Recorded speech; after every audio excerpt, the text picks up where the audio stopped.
SAFM, guiding you through the rush hour traffic. Good morning. Looking okay between Pretoria and the airport if you're on your way for early morning flight connections. The roadworks at Clayville are still there, but light enough traffic that you're able to sneak through without any major hold-ups. It will be busy a little bit later. Durban, a stationary truck on the M4 inbound. The Kongela right lane is blocked on that one. And Cape Town, an early morning truck crash on the M1 into town at the Durban Road exit of Belleville has been cleared away and all the lanes have been reopened there. And it's just worth noting, very slow coming out of Mitchell's Plain. AZ Berman, there are two major work areas there for my city bus lanes, and it's quite heavy already from Lentegeur side of Mitchell's Plain all the way up to the R300. Rob Byrne, SAFM Traffic. A very good morning to you in your SFM sports headlines. Plenty of action over the weekend. It saw Mamelodi Sundowns stumble in the MTN8 semi-finals as Stellies secured that final spot.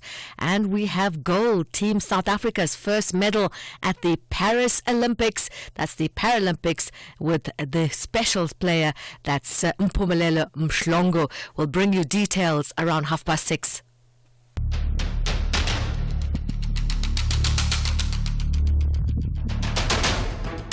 The Morning Brief with Thulasizwe Simelane. Weekdays, Monday to Friday, 6 to 9 a.m. The Morning Brief with Thulasizwe Simelane. Weekdays, Monday to Friday, 6 to 9 a.m. Monday, the 2nd of September 2024. Good morning, South Africa. It's 7 minutes past 6. You are with SAFM, and we are live and direct from the citadel of broadcasting in South Africa and on the African continent, from the SABC's Radio Park building in Auckland Park. Good morning. I'm Thulasizwe Simelane. It's so great to be with you this morning. My goodness, I'm going through all sorts of emotions, and wow, what a build-up it has been since the news was announced that I would be taking over and delivering the morning brief on SAFM for you on a daily basis. I've gone through so many emotions, and there'll be lots of time for us to talk and for me to reintroduce myself to you and for us to get to know each other a bit more. What makes us tick? What are the areas on which we agree? What are the areas on which we don't agree? And I look forward to engaging you, South Africa, and taking your calls and having conversations with you on a daily basis as we wade through the many, many developments that happen in our country on a daily basis, the processes that we need to understand, and the various developments that impact on our lives in this country, on the continent, and around the world. We'll talk everything, the economy, we'll talk everything sport. Zaikan, as you heard earlier on, will be keeping you updated on the sporting front. We have traffic updates for you every now and then, coming up with Rob Byrne, as well as your weather update coming up a bit later on. But let me start here. What a weekend it was. What a weekend it was. It was a weekend of ecstatic highs and at the same time truly heartbreaking lows that we saw over the weekend. Let's start with the highs. Let's reflect. I had the privilege and honor of being present at the Emirates Airlines Park. And I have to think for a moment before saying that. Emirates Airlines Park, formerly known as Ellis Park in Johannesburg, to witness the Springboks winning over the All Blacks 31-27. And what a comeback that was. At some point I'd completely given up, not being a rugby fundi. I had my doubts that they could pull off a comeback of that nature, and they did. A comeback they did. So many things went right over the weekend. The efficiency, the integration of the transportation system to move people through the inner city seamlessly and avoid the snarl-up of traffic. It felt like we lived in the 21st century in as far as integration is concerned, finally joining 21st century big cities, and as far as the integration is concerned, but also as far as the safety is concerned. I mean, you had police officers everywhere around that stadium precinct, inside the trains and the transportation systems, the park and rides, all of it working very well. And you had to wonder, why does it take special occasions for us to enjoy what is normal in the 21st century, in 21st century integration? Integrated cities, the beauty of the spirit, the gees, the whole spirit of no DNA, just RSA that was fully on display over the weekend, and we must truly reflect on what it would take for us to make that the default setting, and that the failures are an exception. We need to get to a point where the failures are an exception. And let me talk a bit about the lows. The veteran broadcaster Thulasizwe Simelane passing away over the weekend, and that's news that's left all of us reeling with shock. While we were dealing with that, we then heard of the passing of the acclaimed poet Jessica Mbangeni. And as if to sort of cap off what was truly a series of tragic events, the former ESCOM chairperson and former MTN CEO Sfiso Dabengwa, we also heard of his passing away. May their souls rest in peace, and our condolences go out to the families, their friends and loved ones. May these fine South Africans rest in peace. All right, this is the morning brief, the first edition here on SAFM. Let me give you a sense of what's coming up over the next 3 hours. We'll have a strong focus on economic policy in the second hour and how it affects your pocket. At about 7:05 thereabouts, we'll be in conversation with the South African Reserve Bank Governor Lesetja Kganyago, who will be looking at the bank's war on inflation, its implications for when, if at all, indebted South Africans may look forward to some interest rate reprieve. We'll talk about that, but also quite a number of other issues, including the efforts to get South Africa off the grey list. That conversation coming up at around 7:05. And immediately after that, we'll be talking to the SARS Commissioner, Edward Kiswetter. The ports are being done, as they say colloquially.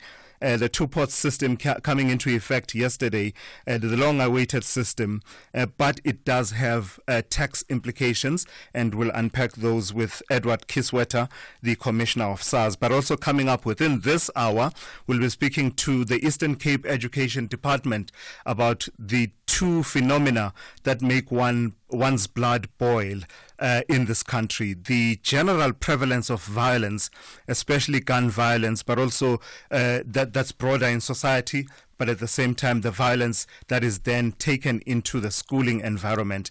Those playing out in the Eastern Cape over the past weekend with fatal consequences, at least one school principal being killed in one of those incidents. That conversation coming up within this hour. Catch me, Bonang Mateba, on a fresh reality series that showcases the business behind being a business. Get to experience an intimate look at my life with family, personal growth, and my mission to uplift young women.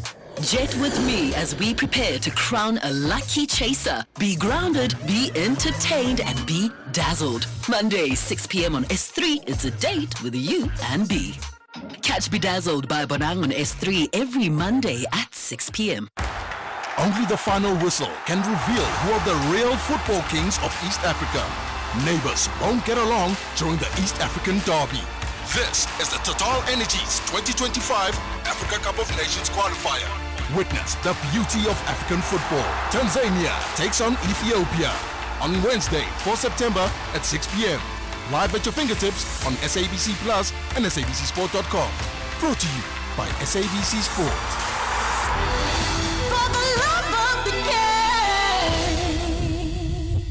The Daily News Diary on SAFM.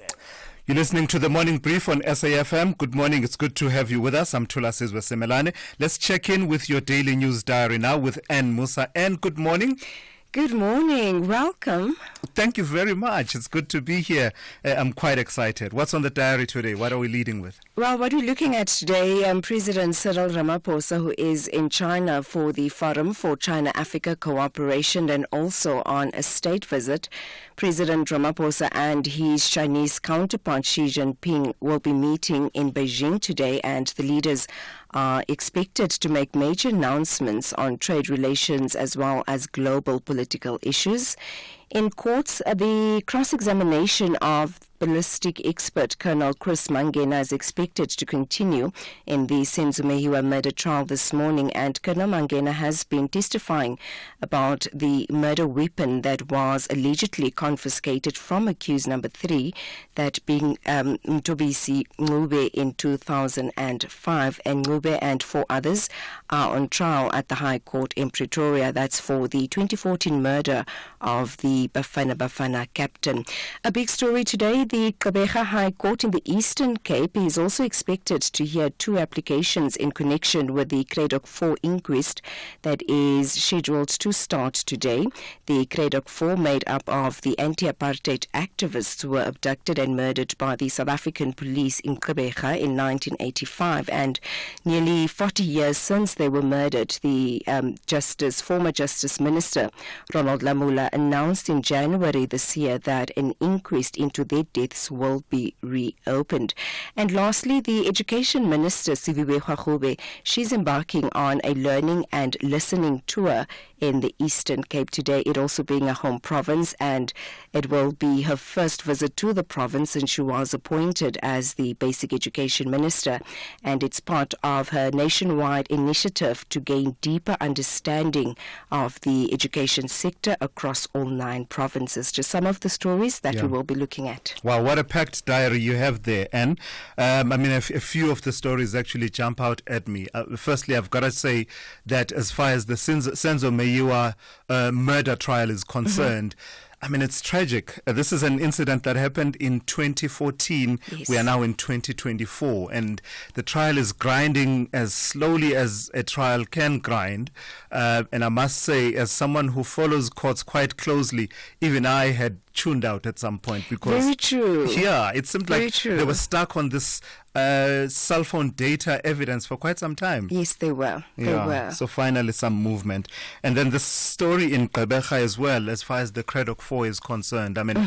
It's one of those unfinished businesses of the TRC of our past as well, where there was no accountability, where now we need to find out what the actual reasons, the cause of death was, as far as the Cradock 4 is concerned, but also is the question of who can be held criminally liable for that. Very true, and also just to bring that closure. Absolutely. To the families. Absolutely important. Closure for the families, but also closure for us as a society. All right, Anne, we'll talk a bit later on. That's Anne Musa. She'll be keeping you updated as far as the news updates are concerned here on SAFM. This is the Morning Brief, the very first edition that you are listening to, and I'm Thulasizwe Simelane. Thulasizwe Simelane on SAFM. All right, before you get your day started, earlier on I was looking out the window. Guys, I've got to say that I've looked forward to sitting at the 6th floor studios of SAFM and looking out the window because I've known this view to be spectacular. So just allow me on day one, allow me to take it all in and indulge myself as much as possible. When I was seeing the cover of darkness lifting and you're starting to see the orange horizon, Johannesburg, people still waking up. I've got to tell you what kind of a day you will be having today as far as the weather is concerned. We'll start with there are no warnings that have been given as far as the weather service is concerned, but fire danger warnings, extremely high fire danger conditions are expected over the Khai, Gharib and Karierberg local municipalities, as well as the Namakwa district municipality of the Northern Cape, as well as the northern parts of the Central Karoo district municipality of the Western Cape. There are no advisories. Pretoria is fine with a minimum of 8 and a maximum of 25. Johannesburg fine 6 to 25. Vereeniging fine 6 to 24. Mbombela is fine with a minimum of 8 and a maximum of 22. Polokwane is fine with a minimum of 7 and a maximum of 24. In the northwest, Mahikeng is fine with a minimum of 9 and a maximum of 29. Freiburg is fine with a minimum of 6 and a maximum of 30. In the Free State, Bloemfontein is fine with a minimum of 8 and a maximum of 27.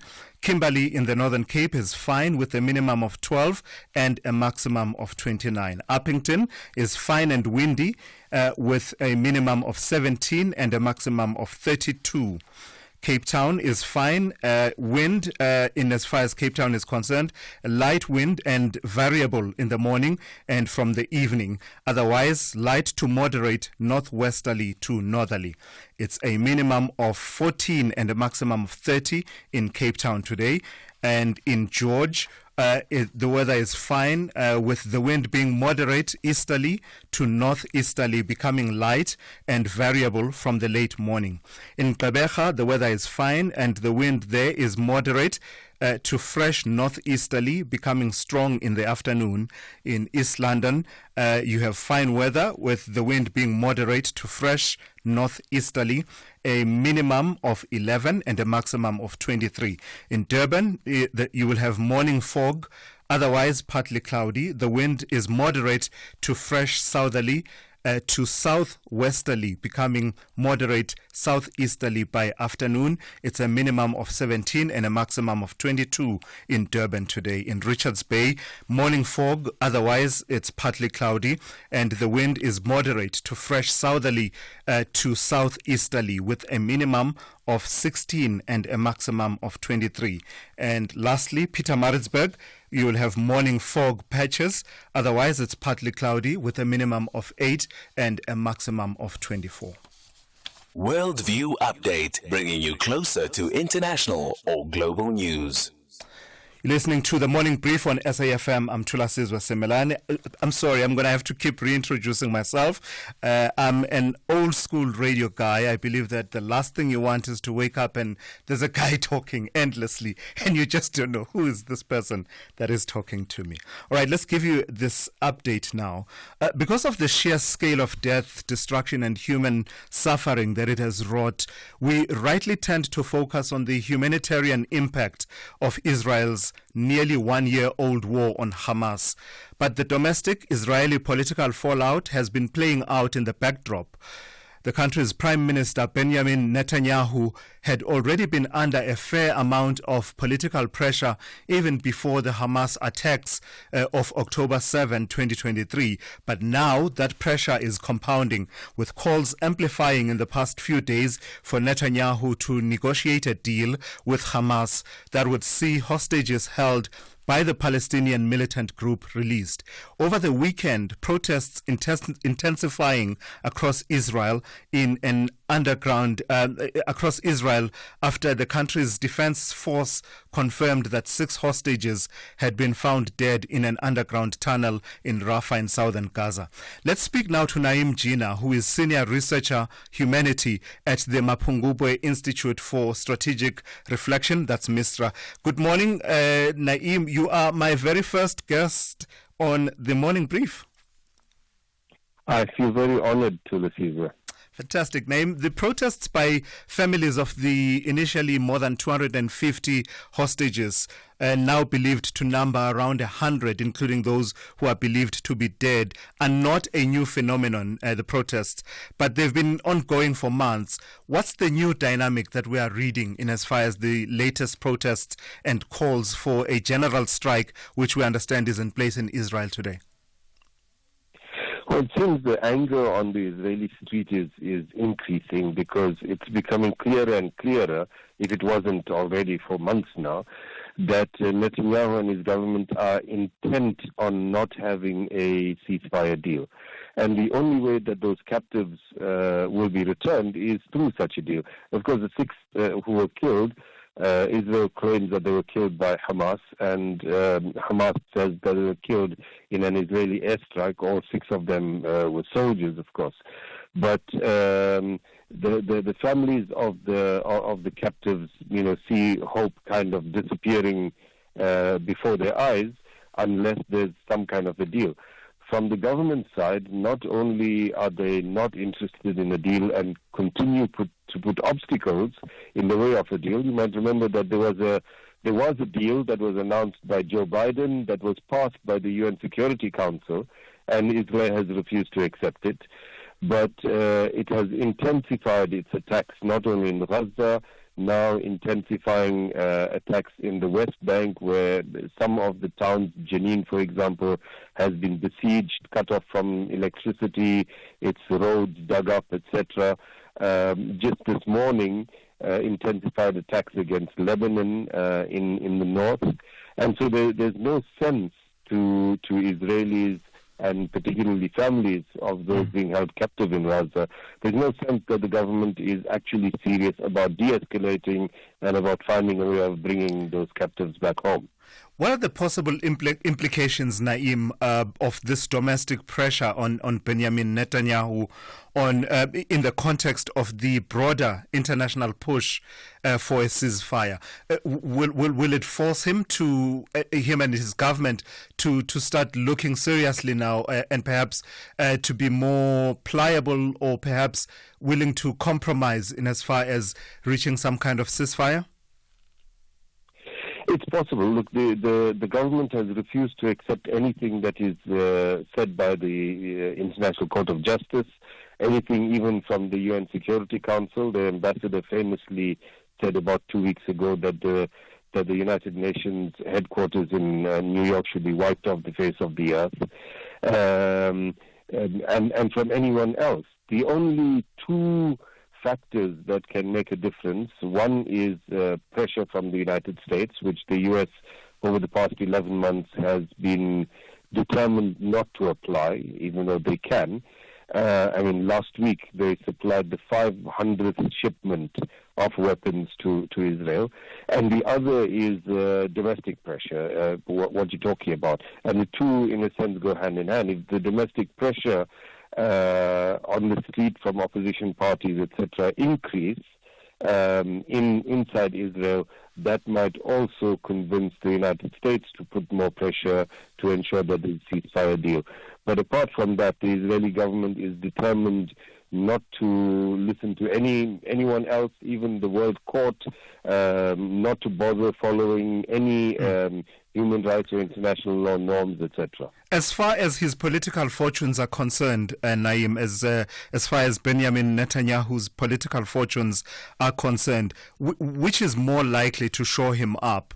Is it pressing on with his stated objective of annihilating Hamas altogether, or being seen to be more responsive to the demands of not only the families of the hostages, but now of quarters, including the Israeli labor movement and some of the country's allies, and perhaps to pivot decisively towards pursuing a ceasefire? Which of the two in the balance, also considering the pending charges against him, which of the two would likely show up his political fortunes?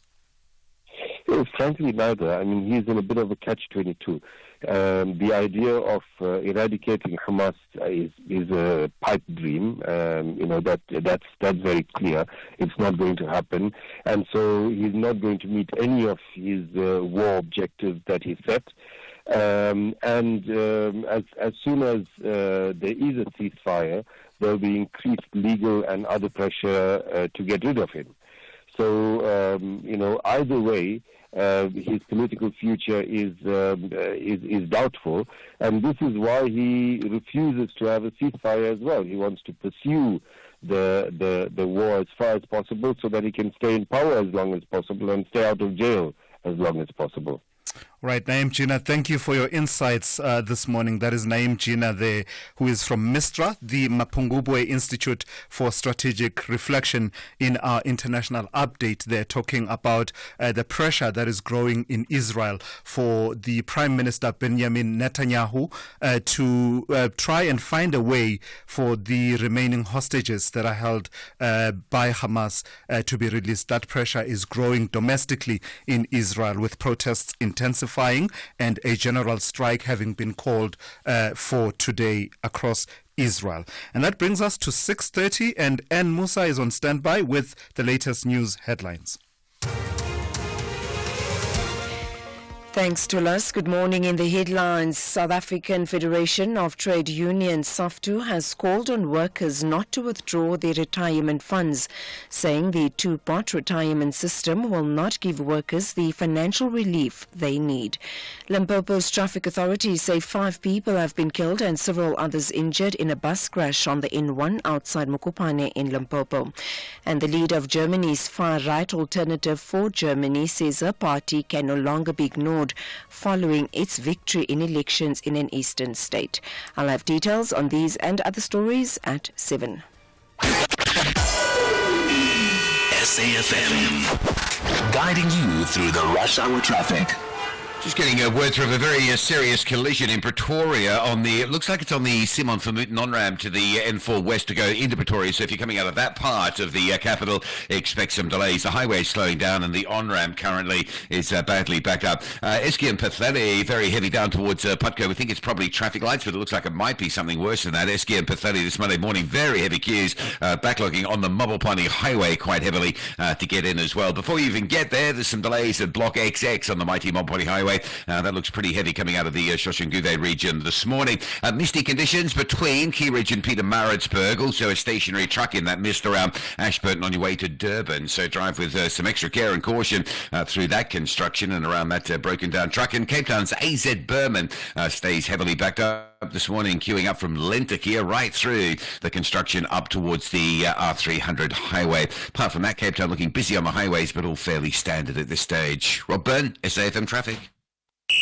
This is SAFM Sport with Zai Khan. Good morning, Zai. It's good to see you face to face, man. You know?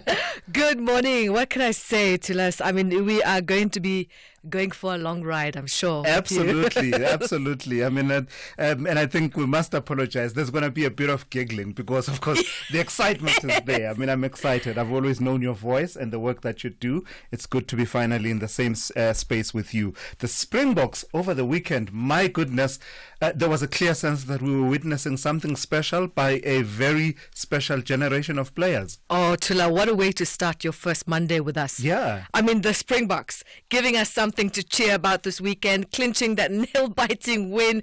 And what better way to kick off here on our sport, on the morning brief. We've got that 31-27 victory over the All Blacks. It was a late try by scrum half Grant Williams, sealing the win for South Africa, overturning a 10-point deficit and extending their lead over second-place Ireland. And that's at the World Rugby Rankings.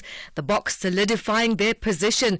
The All Blacks, they remain third despite the loss, with France and England rounding up top 5.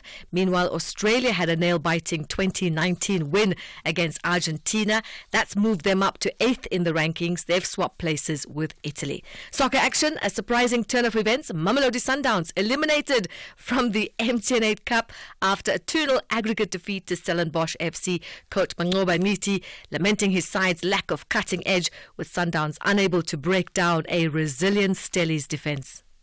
When you are playing against a team like Stellenbosch, you are often made to see what the PSL is going to look like, because a lot of teams will always have this low block and they can sporadically try to press you from the top, but you know it's not their main intention. Their main intention is to draw you closer and open the space behind so that they can capitalize on that. I think our centre backs can be a little bit more decisive in dealing with these situations, either by breaking the press and killing the space behind, or trying to win almost all the balls that are played, because whenever we've gone and won those challenges, we immediately initiate an attack. Moving to soccer action, where Luis Diaz scored twice. Liverpool dismantling Manchester United in a 3-0 Premier League win at Old Trafford. Now the win maintains Liverpool's perfect start to the season and heaps pressure on Erik ten Hag, whose team have lost back-to-back games. Cycling, Pak Pieterse lifted the women's elite cross-country title at the Mountain Bike Championships in Andorra yesterday. Alan Hatherley took the men's title. The South African completed the 6 laps in an hour and 9 minutes 51 seconds. Finally, tennis action. Paula Badosa reaching the US Open quarterfinals. Well, she beat Carla Suarez Navarro, and she since Carla Suarez Navarro in 2018. That was when a Spaniard last reached the semi-finals. We also had the defending champion Coco Gauff out. Meanwhile, Francis Tiafoe returned to the US Open quarterfinals for a third straight year, beating Alexei Popyrin. And good news from the Paralympics. Team South Africa have secured their first medal at the Games. Mpumelelo Mhlongo sprinted to gold in the men's T44 100-meter final, clocking 11.12 seconds, edging out Cuba's Yamel Vive Suarez. And finally, motorsport, Charles Leclerc pulling off a home win for Ferrari at the Italian Grand Prix ahead of McLaren's Oscar Piastri and Lando Norris. It was Red Bull's Max Verstappen who could only finish sixth, Norris cutting his championship lead by 8 points to 62 with 8 races to go. More sport, top of the hour. I'm Zai Khan. The Business Update on SAFM. Thank you, Zai, for that sporting update. It's a truly exciting time in our sport with everything that's been happening with the under-20s and now the Paralympics and the rugby. Oh, don't get me started with the rugby. The other exciting voice that I've been looking forward to seeing the face is Ndauling. Ndauling, good morning. Morning, Thulas. How are you doing? I'm getting there. Listen, I'm much calmer now.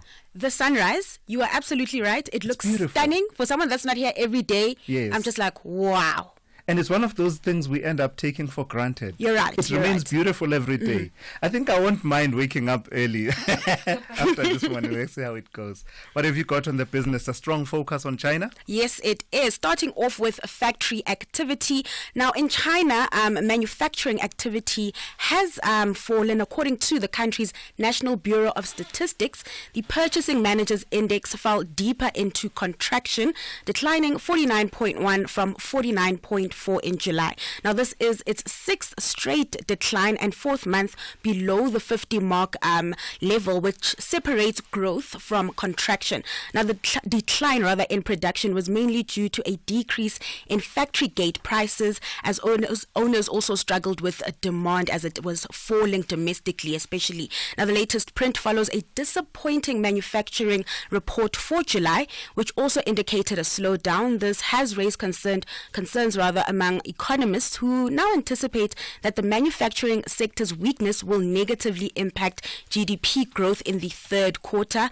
And so there has been mounting pressures for policymakers to inject more stimulus measures to boost the economy. Now, at its last meeting, the People's Bank of China left rates unchanged. This came as a surprise considering the state of the economy. Now, an analyst who's based in China, Xu Taishen, said attempts to stimulate domestic demand are unlikely to succeed unless accompanied by measures to address the severe downturn in the property sector, which has suppressed consumer spending over the past 3 years.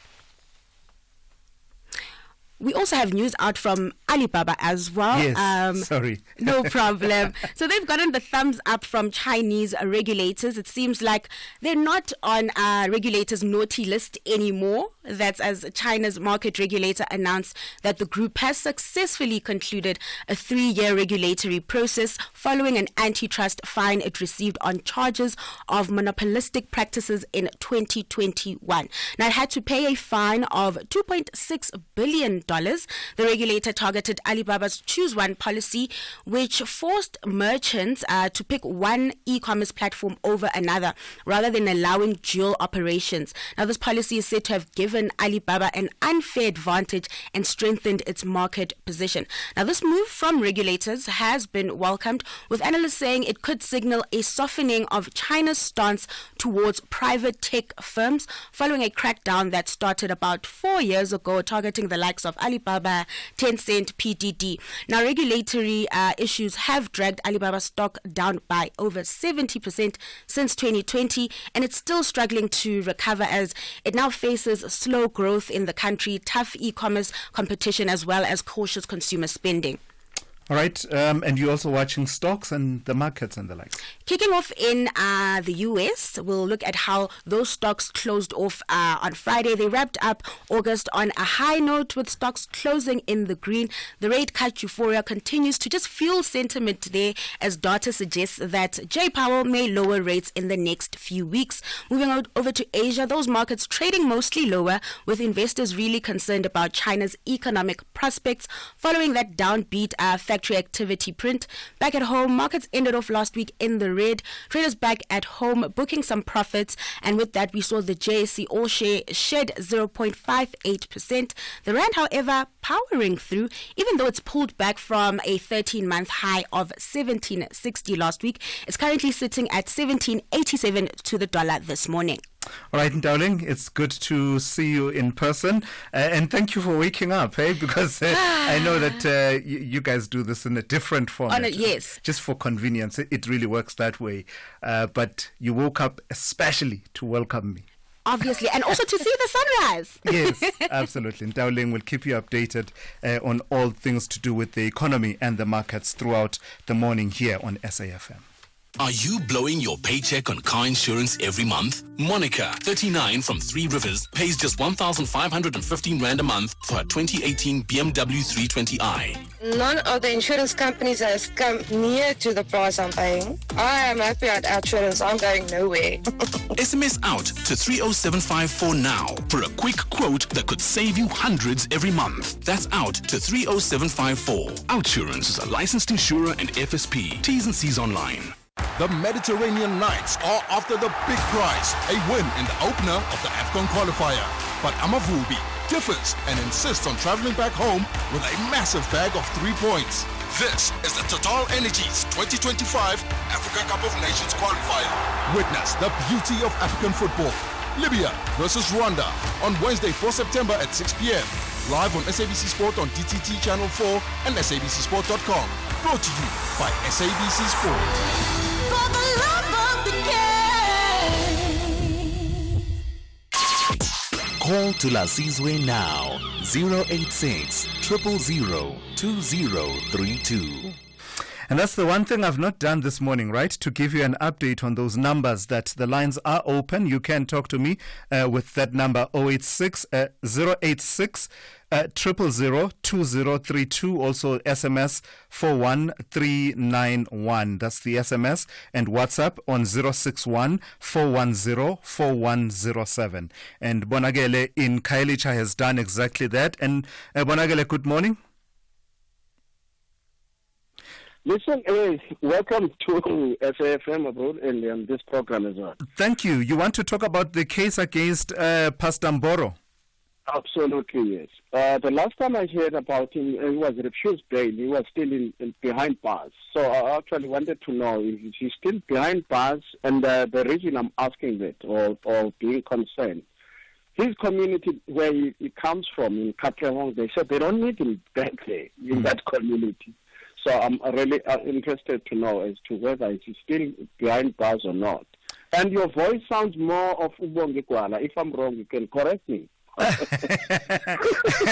know Bongi Kwala very well, a respected broadcaster. Speaking, I thought Bongi Kwala is back. Yes, okay. Wenagele, thank you for that. As far as the case is concerned, I'm not sure about whether he remains in custody or is out, but these processes do tend to drag quite a bit. That whole process around the bail application and the decision, and what the magistrate will weigh in coming to a decision, whether or not it's in the interests of justice to have a person released on bail. Something that communities, Yeah, but surprisingly, his son was released, you understand. It's him and the other guy. Yeah, I think the security were denied bail. You understand? Yeah. That's why I wanted to know. Yes. Yeah, it's one of those situations that I always feel need explaining over and over again what the purpose of bail is and keeping someone in custody. It's really to ensure that the person will attend at their trial rather than making a statement on whether or not the person is guilty or not. Bonagele, thank you so much. You are my very first caller, and I truly appreciate it. I actually made you to At least now I know I'm engaging with people. That is Bonagele there out in Kaelicha, who has called us on the number 086 000 2032, and you can do the same on that number. Also on WhatsApp, that is 061 410 4107.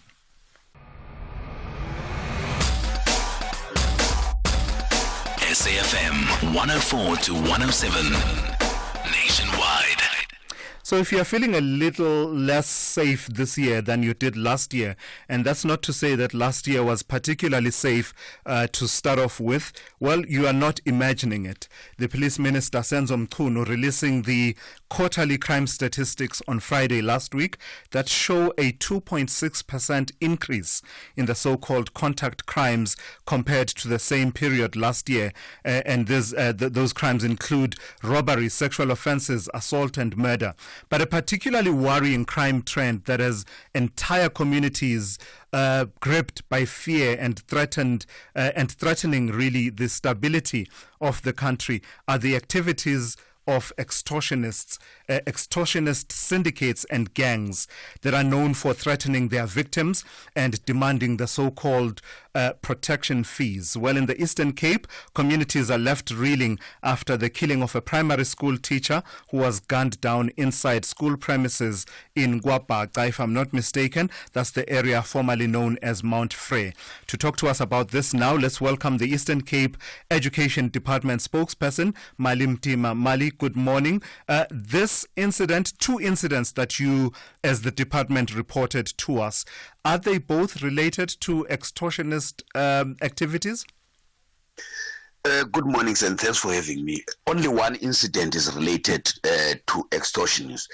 It is the second one, the one that took place in the OR Tambo Inland Education District near Fata School for the Blind, where these thugs stormed the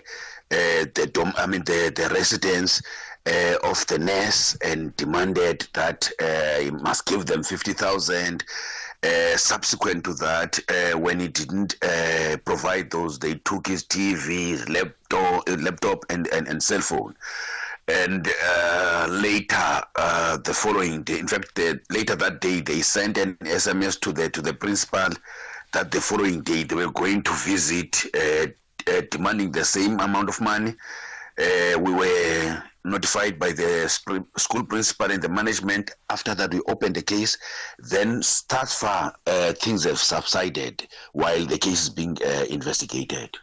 Yeah, so that's the incident in the area around Mthatha. But talk to me about the killing of a school principal in Guapaca. I mean, it's one of those instances where the prevalent violence in society is taken into the school premises. Look, it's a terrible one. It's one of those heinous crimes that you cannot comprehend, wherein a school principal was gunned down inside the school premises by an unknown assailant who shot him after that and escaped into the veld near the forest near the school. It was terrible because everybody was left with everything, with the remains of all the body of the principal while the assailant was gone. When police were called, they came with canine, looked for the guy, but they were unable to get him. Even on that one, investigation is still underway. As the department, we are calling upon the Minister of Justice to say, please, we cannot afford to have employees being killed at work. Please intervene. So today, the minister is on this side. Minister of Education is on this side to reinforce. She's also visiting some of the schools that are victims of the extortion here in PE. Yeah, and Mali, a line that stood out for me from your statement. In fact, two of them. The first one is MEC Gade saying that, these incidents are a serious indictment on government, and also saying that the security and justice cluster must appreciate the dire long-term effects of the scourge. Strong words. You don't usually get one level of government talking out in public in that way. But I suppose it talks to your level of concern.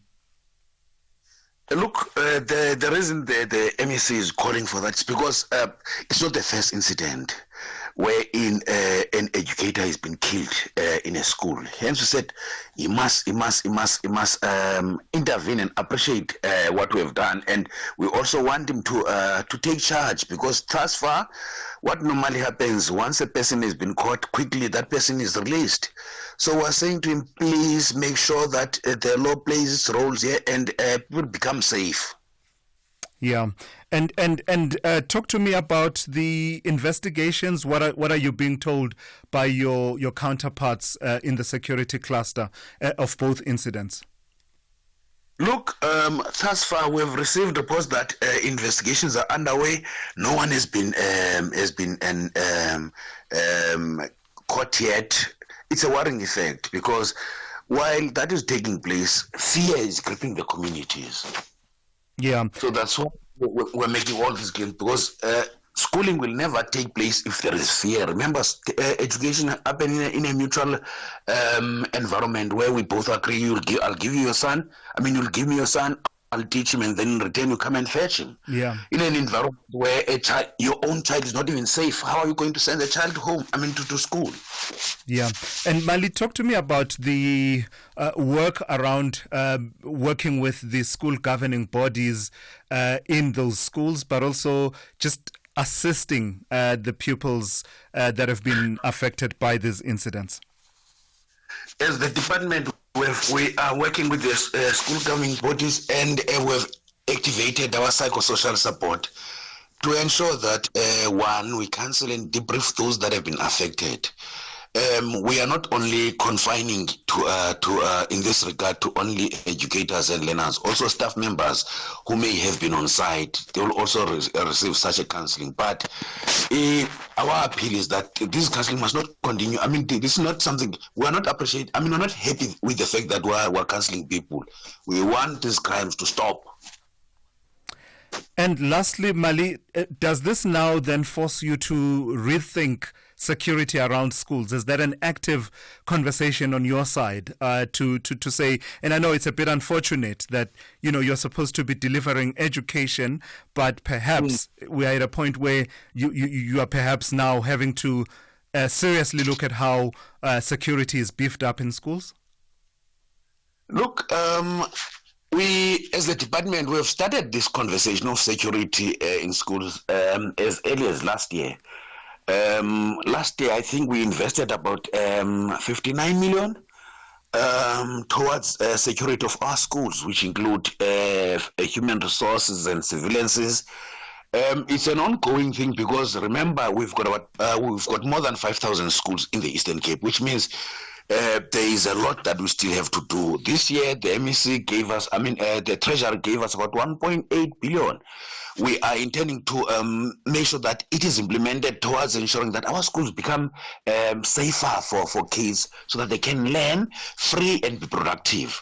Mm-hmm. With that, having said that, we're also working with the police, community policing forum, and other civil society groups, because remember, a school is in a society. Yeah. Therefore, you cannot exclude one group over the other. We're working with everyone to ensure that these are known to everyone, and learners are taught how to behave once such incident happens.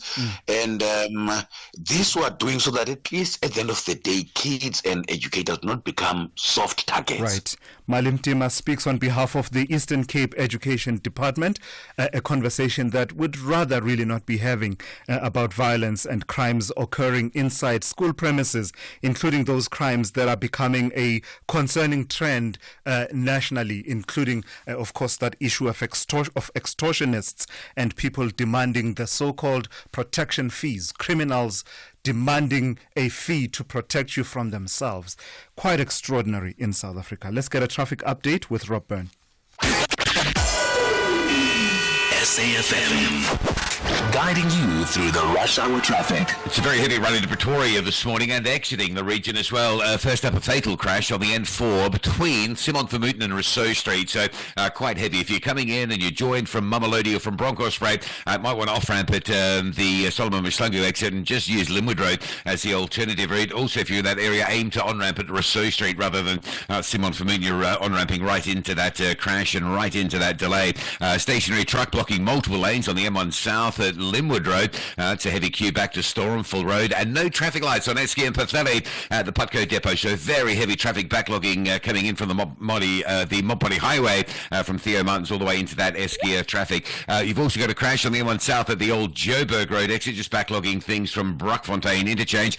Driving from Pietermaritzburg to Durban, a stationary truck around Market Road this morning. It's a pretty misty one as well, so just drive carefully because of the mist and because of that breakdown in the construction zone. Cape Town, the truck crash, N1 into town at Durban Road is being cleared up. It's worth noting, though, the lights on Durban Road Bridge are not working, so that's likely to cause some problems. And just staying with the N1, it's heavy today from Plattekloof Hill all the way through to Kubo. Going to change. More traffic already queuing as well at the elevated freeway going into the CBD area. Rob Byrne, SAFM Traffic.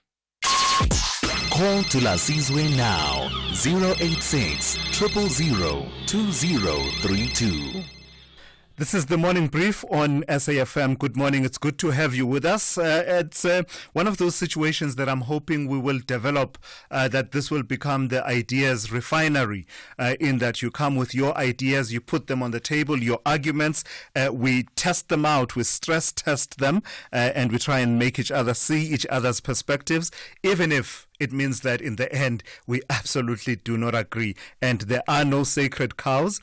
I did say that I will be upfront on day one and I will reintroduce myself and talk about all the issues that you want to talk about, including that issue of my professional path in the last 2 years, including that whole issue around the Takatso aviation that I was involved with, that transaction. So all of that, nothing that is off the table. But before we do that, before I indulge myself a little bit, let's take some of your calls. And we have Phumzile from Humansdorp. Phumzile, good morning.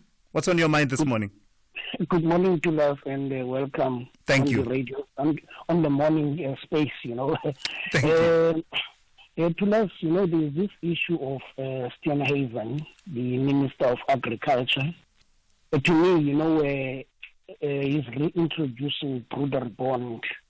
The mere fact that he's giving an instruction that people must be appointed and have a disregard on qualifications speaks volumes. But the point is, what is Parliament doing about this type of a behavior? Number two, what is the President saying about this type of a behavior? Because we're talking about a minister who is in the cabinet of the President. Now, the DA is quiet on the matter equally, and to me, it's totally disingenuous for that matter for the DA to be so quiet on the wrong as if they are actually endorsing this type of an action. You'll remember, the same DA took the ANC to court, long protracted processes demanding minutes of cadres deployment. Now, are they not actually worse than us as the ANC, where they reintroduce Bruder Bond policies, so to speak, Yeah, I hear you, and I hear your concerns. And I guess, Phumzile, it's one of those situations that people were worried about, that if you have this government of national unity, who will be watching those who will be in the executive in as far as keeping them accountable? You mentioned Parliament there as one of the avenues for accountability. Let's talk to Active Citizen in Mahikeng. You want to talk about foreigners in South Africa. What about foreigners, Active Citizen? In Polokwane, Thulasizwe, welcome. In Polokwane, yes. Polokwane. Yes. So, look, I wanted to ask the Action SA and the Patriotic Alliance as to when are they coming to Polokwane, Westernburg in particular, and Extension 70 to deal with foreign nationals and also the CBD, because I can see they're doing a very good job in Gauteng, Pretoria, and Johannesburg, but it seems they are not taking us serious here in Limpopo. We want their assistance because it's Tembele Kubo. So I'm asking them to come over here. And I also urge the Patriotic Alliance to deal with the issue of the Commission, Human Rights Commission, because I've observed myself, they've got a lot of foreign nationals in that institution who are defending the interests of the foreigners against the interests of South Africans. So I'm pleading with them through this show to say, come to Polokwane, Limpopo as well to assist us with foreign nationals. They're everywhere. They've taken everything. The city is in their hands, and the drugs are sold on the streets like tomatoes and bananas. All right. I don't have time to engage you on that, unfortunately, active citizen, but thank you for that call. Do we have time to squeeze in one more? Very quickly, Mokoena is calling from Rustenburg, the GNU and state of politics in South Africa. Good morning. Good morning, Thulas. How are you? I'm very well, thank you. We welcome you to the radio, and we believe that you are going to be impartial and you will engage on all issues. I appreciate and you are that. not going to save any political. I just remember how happy you were when Robert Mugabe died, and we also mentioning the fact that your friend. No, I remember you were working on the TV channel. Yeah. That your friend was one of the person who lost the child during the, what is that thing? Kukuri, what? Murambatswina, yes. Like yes. I'm not wrong. I know for a fact that you were very much happy and all that. But anyway, we welcome you. Let me leave the GNU because you're about. All right, Mokoena, we seem to have lost the line to Mokoena there. Thank you for that, Mokoena. I appreciate what you are saying. I do not agree that I was happy, particularly happy, but it's fine. We'll have plenty of time to engage. It's at the top of the hour. Let's give you a news update with Ann Musa.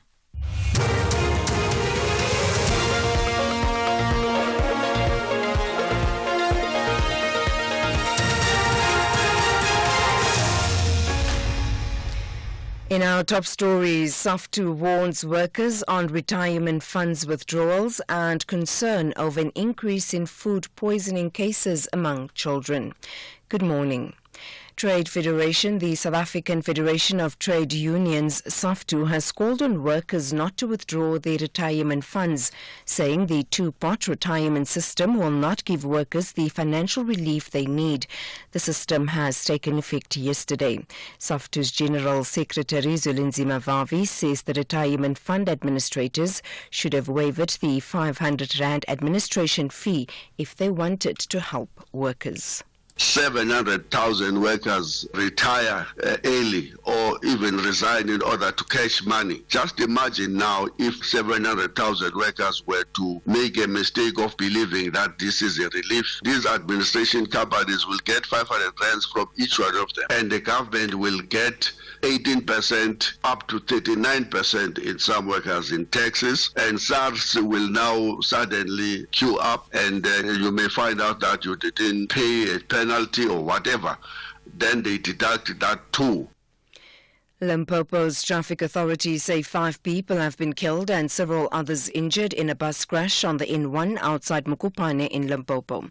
The injured have been taken to hospitals. The deceased bus passengers are 4 males and a female. The bus was travelling from Zimbabwe to Johannesburg. About 5 days ago, 10 Zimbabwean nationals were killed when their bus overturned on the N1 in Louis Trichardt. Traffic spokesperson Puti Lihanyane says they suspect fatigue as a possible cause of the bus crash. This is the second fatal accident in less than 5 days affecting cross-border public transport operations. This gives rise to the suspicion that these drivers do not get enough rest before undertaking these long journeys. MEC Mate has sent messages of condolences to the families of the deceased and wished the injured passengers a speedy recovery. The Gauteng Health Department has expressed concern over the significant increase in food poisoning cases among children, particularly in townships, informal settlements and at hostels. This comes after an incident in which 7 children were admitted to hospital last Thursday for suspected food poisoning. 6 of the children have since died, while 1 remains in a critical condition. The department spokesperson Mutalatale Mudiba says local shop owners should comply with hygiene standards. These concerning incidents, especially if you look at the fact that since February 2024, we've had a total of 207 food poisoning cases affecting children that were reported across the province. And I think this is a worrying trend that we're seeing. So we've had environmental health teams working with local municipalities to continue doing inspections in communities and encouraging even small businesses, other shops and so forth to comply with the necessary regulations. The former CEO of Lipele Northern Water Board in Limpopo and 6 co-accused will today appear in the Specialized Commercial Crimes Court in Polokwane on charges of fraud and corruption relating to a 45 million rand tender. Phineas Luhodi and his co-accused, some board members, allegedly irregularly awarded a 45 million rand tender to a company belonging to a businessman who is also an accused. Michael Makungo reports. The matter, which was previously removed from role, has been reinstated. Lehodi, together with 4 members of Bid Evaluation Committee, Ngwakumuse Amedi, Gumani Ngangashe, Vusi Mhlongo, and Mpochokolo, allegedly irregularly awarded a 45 million rand tender for waste collection. The accused include 2 companies. Lehodi and his co-accused, including 2 companies, faces charges of corruption, fraud, and theft. The accused are out on bail. Further field, and finally, the leader of Germany's far-right Alternative for Germany says her party can no longer be ignored following its victory in elections. But mainstream parties, they are adamant they will not work with the anti-immigrant AFD. The BBC's Jessica Parker has the details. This is an unprecedented victory for the far-right Alternative for Deutschland, but many Germans with an eye on the country's Nazi past view it as making history of the wrong kind. In Thuringia, the AFD is officially classified by domestic intelligence as extremist. It's a label the party rejects as it's tapped into anger about immigration and some people's misgivings around sending weapons to Ukraine. For Chancellor Olaf Scholz, it's another blow. His embattled, bickering coalition government emerges from these regional polls even weaker than before, a year out from the federal elections. Recapping the top story, the South African Federation of Trade Unions, SAFTU, has called on workers not to withdraw their retirement funds, saying the 2-part retirement system will not give workers the financial relief they need. For SAFM News, I am Anne Musa. SAFM, guiding you through the rush hour traffic.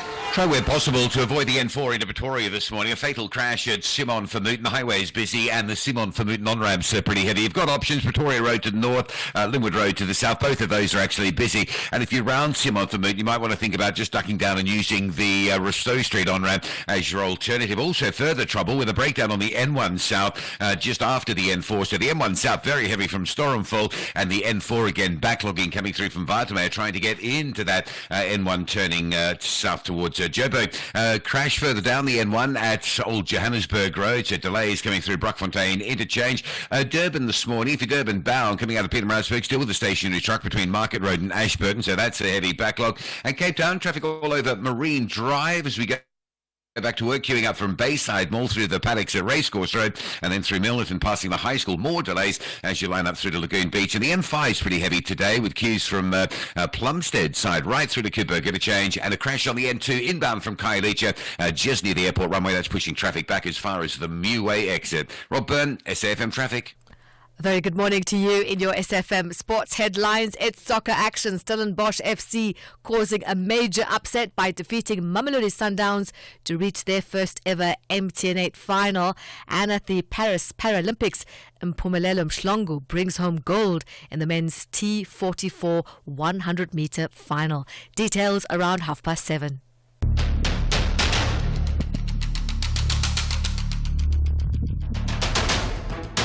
The Morning Brief with Thulasizwe Simelane.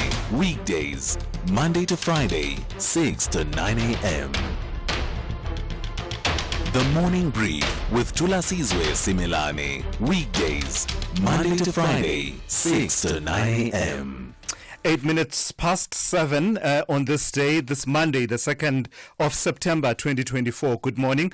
I'm Thulasizwe Simelane. This is the very first edition of the morning brief here on SAFM. We'll be giving you the brief that you need to face the day ahead and help you with your decision making. In this hour, 2 quick conversations with leaders of institutions in the financial and economic space. First up will be the governor of the Reserve Bank, the South African Reserve Bank, Lesetja Kganyago, who is on standby. I've already seen the governor on standby, about to speak to me shortly. And immediately after that, we'll be talking to the SARS Commissioner, Edward Kiswetter, talking about all things to do with the two-port retirement system. A bit later on in this hour, we'll be talking about, can you believe it? It's been a year since the Usindiso fire tragedy that killed at least 77 people in the Johannesburg CBD. We'll be following up on where things stand in as far as investigations and the lives of the people that were affected in that fire. Catch the Tastemaster Junior this Tuesday evening at 7 on SABC2. It's Elimination Week and the bottom 6 must bake their ultimate cookie and milkshake pairing. It's a match made in heaven, but will they perfect their flavor combinations under pressure? Take part in the weekly viewers competition and stand a chance of winning a classic stand mixer to the value of 10,000 Rand. That's the Tastemaster Junior this Tuesday evening at 7. Repeat Wednesdays at 1 and Sundays at 4 p.m. Only on SABC2. Need a loan? Pay for what you need when you need it with a personal loan from Nedbank. And if you open a MyGoals Plus or MyGoals Premium account, you can enjoy 200 Rand cashback every month for the duration of your loan. That's 200 Rand every month to buy extra groceries or save for a rainy day. Visit nedbank.co.za and join the bank that's best for your loans. See money differently. Nedbank. We're a licensed FSP and registered credit provider. T's and C's apply. The Mediterranean Knights are after the big prize, a win in the opener of the AFCON qualifier. But Amavubi differs and insists on traveling back home with a massive bag of 3 points.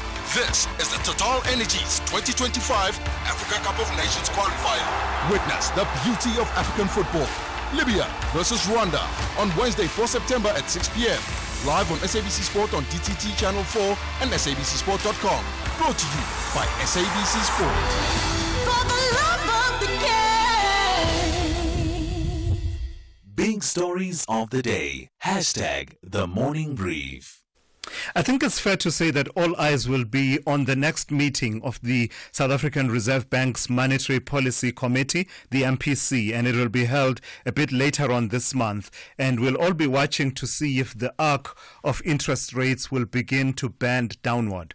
The SARB uses interest rates as part of its tools to target inflation and to keep it within the 3 to 6% band. And in fact, my next guest may well be dubbed the overall commander of the SARB's war on inflation, Reserve Bank Governor Lesetja Kganyago. Good morning. Thank you for joining me, Governor. Good morning and welcome to the session. Thank you, Governor. So your decision on interest rates at your last meeting in July, you opted to leave the repo rate unchanged, but it does appear from the decision making that there was a bit of debate. In fact, I would hazard to say possibly intense debate between the MPC members, because 2 of the members had favored a 25 basis points cut and the other 4 preferring to leave it unchanged. Is it safe to characterize you as being hawkish, or even to say you are being conservative in the context where inflation is seen as coming under control? Conservative is not how the Reserve Bank can be described. Prudent, yes, we are. And the deliberations in the Monetary Policy Committee are always intense. Whether the decision is unanimous or whether it is a decision where there is serious contestation, there are always debates. And it is actually very important that there are disagreements in the MPC to avoid what commentators would call a groupthink. I think what is important to Thulasizwe to note is that in the current environment, not only the South African Reserve Bank, but all policymakers are having to make decisions in a very uncertain economic environment. I have just returned from Jackson Hole, where we met as central bankers around the world, and the consensus about where we are with the disinflation process. What is in no doubt is that different countries are at different stages of disinflation. That said, the most recent inflation outcomes are welcome, but that is inflation of the past. It just tells us of the correctness of the previous decisions. Future decisions are going to have to depend on what we see as the future trajectory of inflation and the future trajectory of economic activity. And it is on that basis that we will consider a new forecast at the Monetary Policy Committee meeting and decide whether we recalibrate policy or not. Yeah, and I don't imagine, Governor, that the stance you're describing as prudent endears you with, people that would be wanting you to make the decision and make the decision now. And it's always framed as it would provide reprieve to indebted South Africans. But you have to be the unpopular people and make the hard decisions. What is your guide to when you might start thinking about possible rates cut? Is it that inflation is receding, or is it that it has stabilized? And is it around that median point that you are targeting? What is in no doubt is that inflation is lower than its previous peak. Inflation peaked at 7.8% in 2022. But what South Africa needs is not just lower inflation, but sustained low inflation. And may I just remind all South Africans that it was this time last year that we had an inflation reading that was at 4.7%. And there was excitement around it. And of course, lower inflation is always welcomed. But what needed to be seen was a sustained low inflation. And indeed, the South African Reserve Bank was proved to have been correct, because a few months later, inflation crept up, but it is now coming down. What is different this time is that the world is in a disinflationary process. So to the extent that the variables that are now currently favorable, either from the fuel price, from the exchange rate, and from foreign inflation, to the extent that they are sustained, yes, it would provide space for the Reserve Bank to recalibrate policy. We will not take pleasure in people losing cars or losing houses as a result of high interest rates. But high interest rates are not the cause. High interest rates are a response to elevated inflation pressures. And to the extent that these pressures are starting to alleviate, it is a welcome development. And we need to be seeing that on a risk-based basis, that trajectory actually continues. There are risks on the horizon. You cannot take decisions in an environment of absolute certainty. It is in the nature of economics that we have got to make judgments. While we're talking inflation, Governor, everyone is grappling with the so-called two-port retirement system that came into effect on the 1st of September, being yesterday. And you recently outlined the implications of the two-port retirement system, the macroeconomic aspects thereof. Worryingly, I saw that there was an economic note that talks about, one of the macroeconomic impacts, perhaps unintended, may include upward pressure on inflation. How so? Well, that could only happen if people use the withdrawals for spending. But to the extent that what you were alluding to at the beginning of this conversation, that households and businesses are under pressure from high interest rates. They are under pressure from high interest rates. That means that they are highly indebted. And if households choose the withdrawals to repay their debt, then you will not have an inflation problem. However, if we go on a spending binge, you will have an inflation problem. And part of the reason why you'll have an inflation problem is that people are dipping into these savings, and instead of the savings being deployed into investment or into debt reduction, they are then spent on consumption. That could be a problem. But even as we say in that economic note, we are putting these caveats. It depends on what people use the money for. Yeah. And Governor, one of the other processes that I wanted to ask you about, in February, in the budget, many South Africans were, heard for the first time of the Gold and Foreign Exchange Contingency Reserve Account, a long name, the acronym being GFECRA, if I'm not mistaken. And we were told that government would be withdrawing about 150 billion rand from that to reduce borrowing and debt service costs.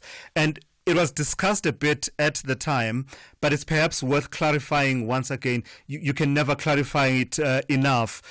Just for clarity, the sub is not letting government use our foreign currency reserves to settle debt, is it? No, it is not. What government is going to have access to is the unrealized profits on the foreign exchange reserves. So let me put it this way. Government bought $100 at 10 rands to the dollar. And now the dollar is trading at 17 rands odd rands and a few cents. And that means that government can literally sell the dollars at 17 rands, and they bought the dollars at 10 rands to the dollar. That would profit, but that profit is unrealized. The only way to realize it would be to sell the reserves.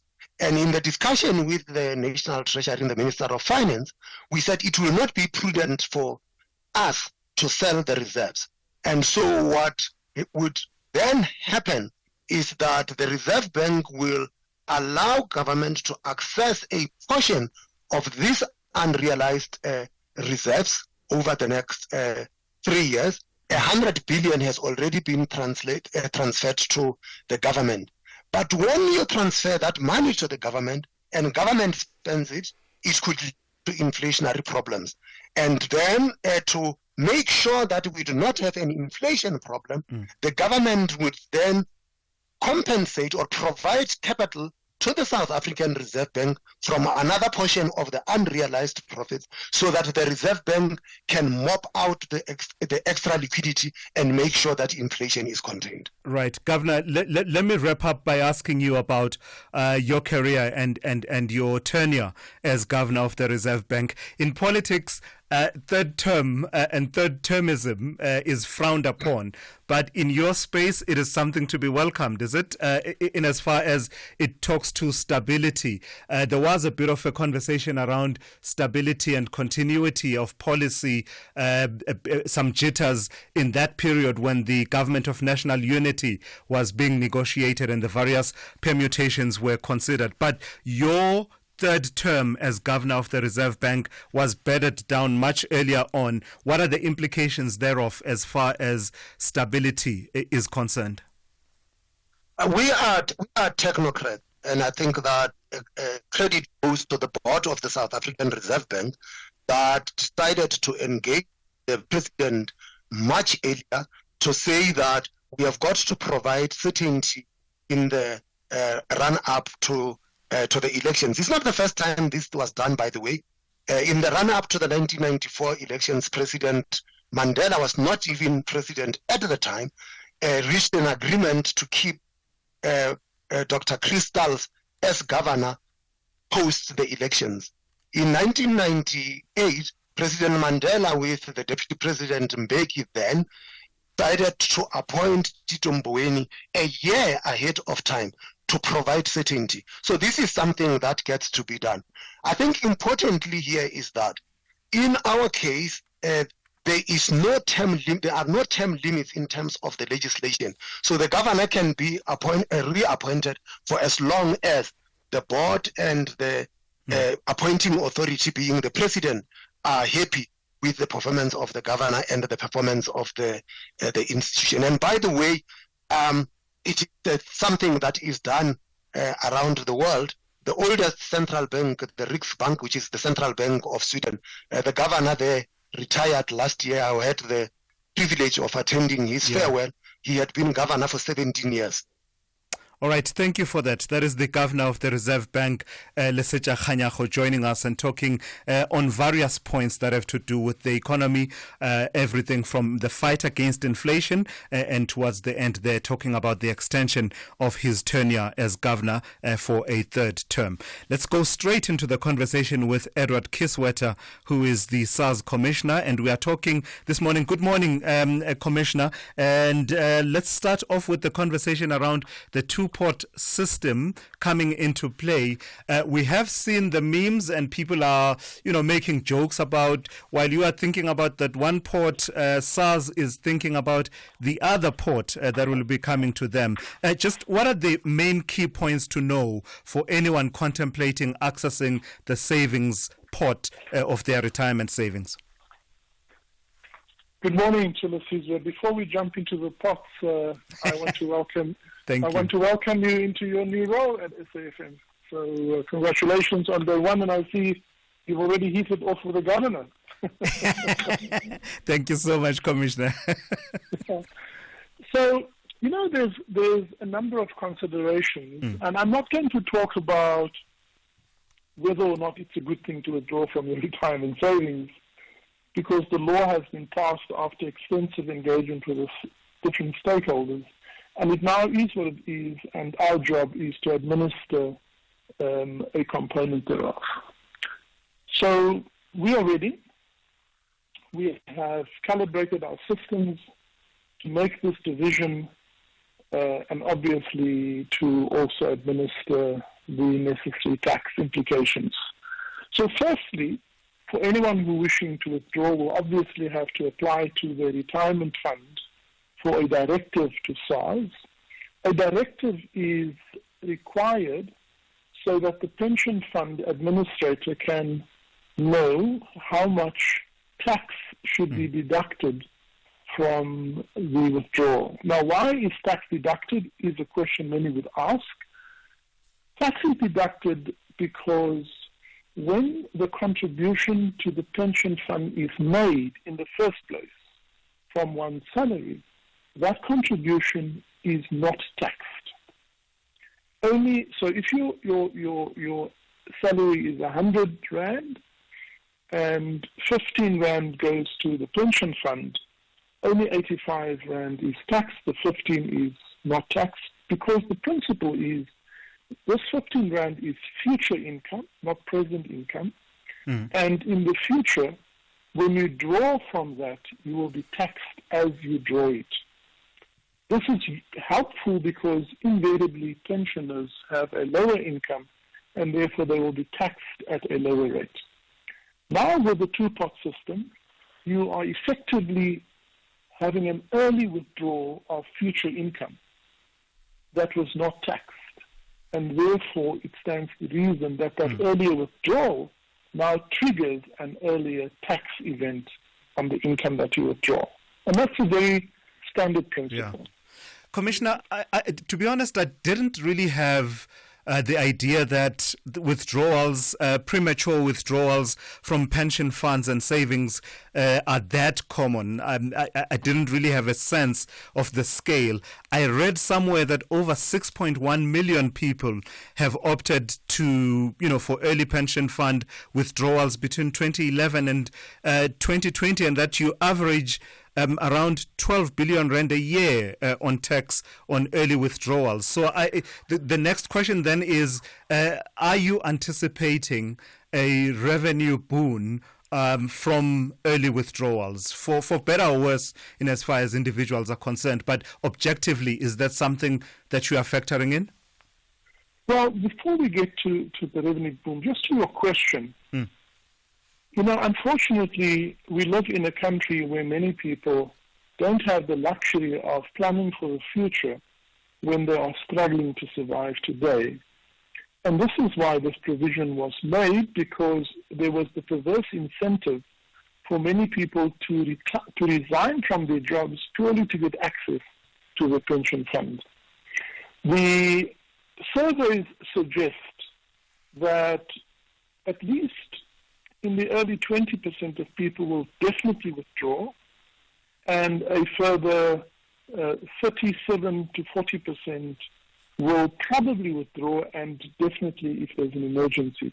So you're talking of quite a high percentage of people who have indicated that over 55% who have indicated they will withdraw.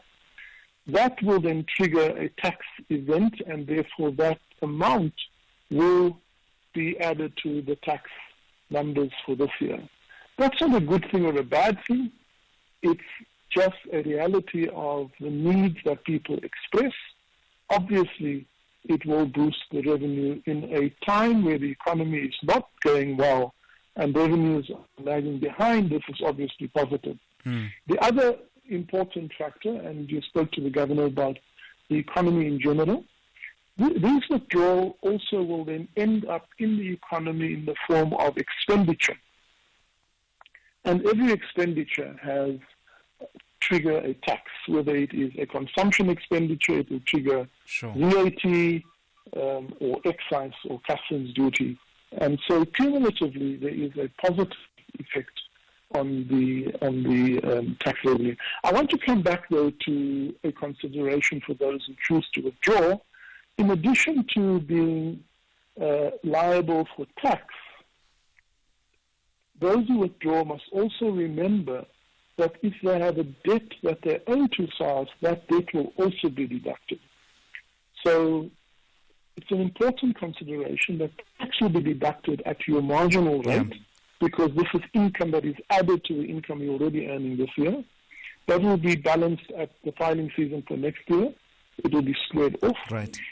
But secondly, if you do not have a debt repayment agreement in place with SARS, then the full debt will also be deducted. So we want to encourage taxpayers to do the following. To make sure they are registered, they have their number, to make sure that they have no outstanding returns, and if they have debt, either to pay the debt or to make sure they have a payment agreement with SARS. All right, Commissioner, I'm completely out of time. Thank you for your time this morning. That is the SARS Commissioner, Edward Kisweta. I don't have time to even ask you about those memes and ask you if you have seen them and if you have any that are your favorite.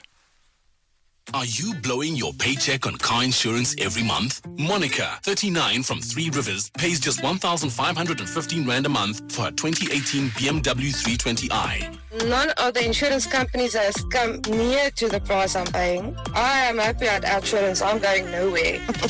SMS out to 30754 now for a quick quote that could save you hundreds every month. You'll also find out about included benefits like panic assistance and help it out 24-hour roadside assistance. Yusuf, 45 from Tegadal, pays just 700 Rand a month for his 2021 VW Polo. Help it out. Took the family up to go and see the snow and I got stuck. The service was quick, even though it was in a very remote area. Absolutely phenomenal service from Outsurance. SMS out to 30754 now. That's out to 30754. Outsurance is a licensed insurer and FSP. T's, C's and limits apply. Premiums are risk profile dependent and reviewed annually. Client comments do not constitute financial advice. Only the final whistle can reveal who are the real football kings of East Africa. Neighbors won't get along during the East African Derby. This is the Total Energies 2025 Africa Cup of Nations qualifier. Witness the beauty of African football. Tanzania takes on Ethiopia on Wednesday, 4 September at 6 p.m. Live at your fingertips on SABC Plus and SABCSport.com. Brought to you by SABC Sport. For the love of the game.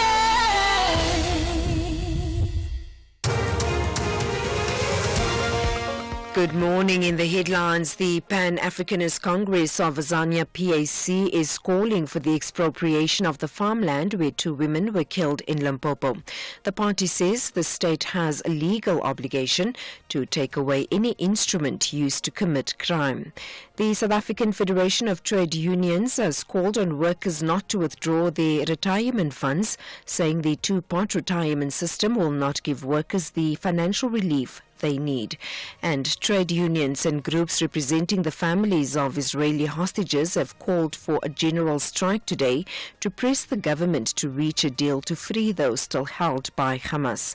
I'll have details on these and other stories at 8. SAFM, guiding you through the rush hour traffic. Stays heavily backed up this morning on the N4 coming into Pretoria. This is the eMalahleni Highway, a fatal crash between Simon Vermeulen and Rousseau Street. So the highway is really busy, trying to on-ramp into that traffic on Simon Vermeulen's heavy as well. And a lot of motorists diverting down to Linwood Road, causing some quite heavy delays coming in through that sort of Linwood Ridge area. And also just backing traffic up through the sort of Rousseau Street option. Rousseau will get you onto the N4 and beat the N4 highway queue. But of course, a lot of traffic doing that, so it's heavy. We've got major delays coming on the Mopoli Highway this morning down to Block XX. There's some issues there, and then from Theo Martins it all backs up down to Esky and Pathlali. No traffic lights at the Putco depot is the problem. Another crash on that high collision zone this time of the morning, N14, just after the Pretoria West exit on your way to Pretoria. It's slow. Crash on the N12 after Atlas Road. Really big traffic coming out of Benoni into that scene. And the other side of Jebbo, crash on the N12 Potch Highway near Eldorado Park's Golden Highway. So in from Lenasia and Protea Glen. That's really bad. Crash on Durban's Kwamashu Highway at the N2. Now, this is a real mess. The Kwamashu Highway, Chris Honey, both ways towards the N2, badly backed up. And the N2 North queuing almost back as far as Inanda Road just to get off the highway and to get into that solid congestion around that crash scene. So try and avoid that. If you're coming out of Kwamashu, maybe Queen Nandi Drive to the highway will be better. Also, breakdown between Peterborough and Ashburton still there, still delaying traffic on the way through to Durban. Cape Town, crash N2 inbound near the airport runway, heavy from Khayelitsha. Traffic on the N2, backlogging through to Spine Road territory today. And the N7 looks heavy up to Bosmansdam Road, queues from, well, Epping side really, and Marine Drive solid from Bayside Mall all the way to Racecourse Road by the paddocks in Milnerton. Rob Byrne, SAFM Traffic. This is SAFM Sport with Zai Khan. Zai, for a while it seemed like the guys Kabuyelo could do no wrong and their fans were happy. But over the weekend I see that Sundowns suffering a defeat at the hands of Stellies. Absolutely. Who would have thought that Stellies will flip the script like they did and leave Sundowns? A lot of people are unhappy. Eh? A lot of people. Sundowns are just left scratching their heads. Sure. Yeah, Steve Barker and his boys proving, I think, to us that it's not about the size of the dog in the fight, but the size of the fight in the dog. And it looks like the MTN8 final is going to be one for the books. What a win for them. 2-0 on aggregate. Coach Steve Barker saying this victory especially sweet after his team was underestimated. They'll now face Orlando Pirates in the final. Pirates defeated Cape Town City 3-1 on aggregate. Here's Coach Steve Barker.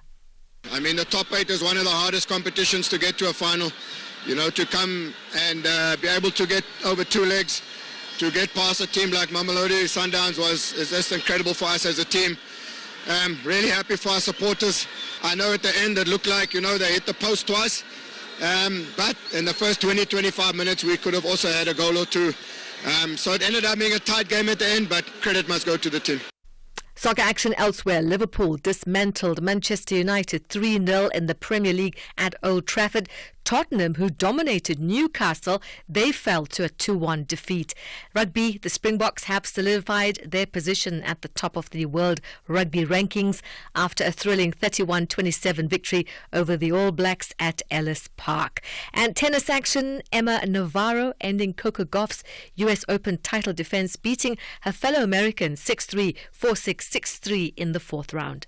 I mean, mentally I gave it, and emotionally I gave it my all. Obviously, there's things execution-wise where I'm like, okay, I wish I could serve better. I think if I would have did that, it would have been a different story for me in the match. But Emma played really well.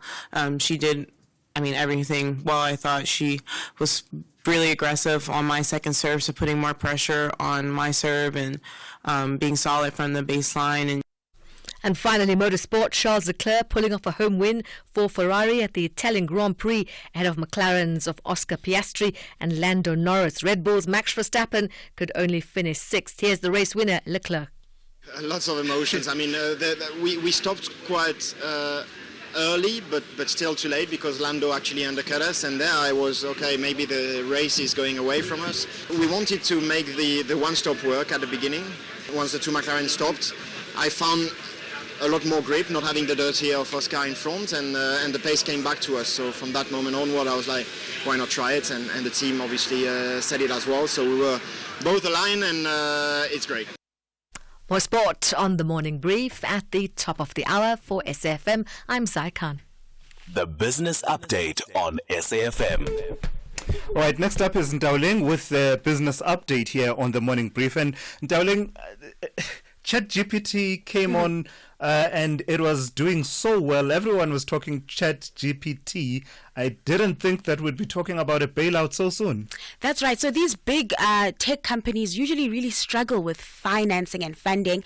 But lucky for OpenAI, the big tech firms like your Microsofts are in need of their services. So they'll be reportedly bailing them out. Now, that's just, of course, highlighting how important AI has become for these companies. According to sources, the three most valuable companies in the States have their sights set on OpenAI. The ChatGPT owner has reportedly caught the attention of Nvidia, Apple and Microsoft in its latest round of funding. Thrive Capital is set to lead the new funding round for OpenAI, investing around $1 billion. Nvidia may also participate, contributing about $100 million. Now, if successful, this round would bring together those three tech giants, Microsoft, Apple and Nvidia, to support the ChatGPT owner.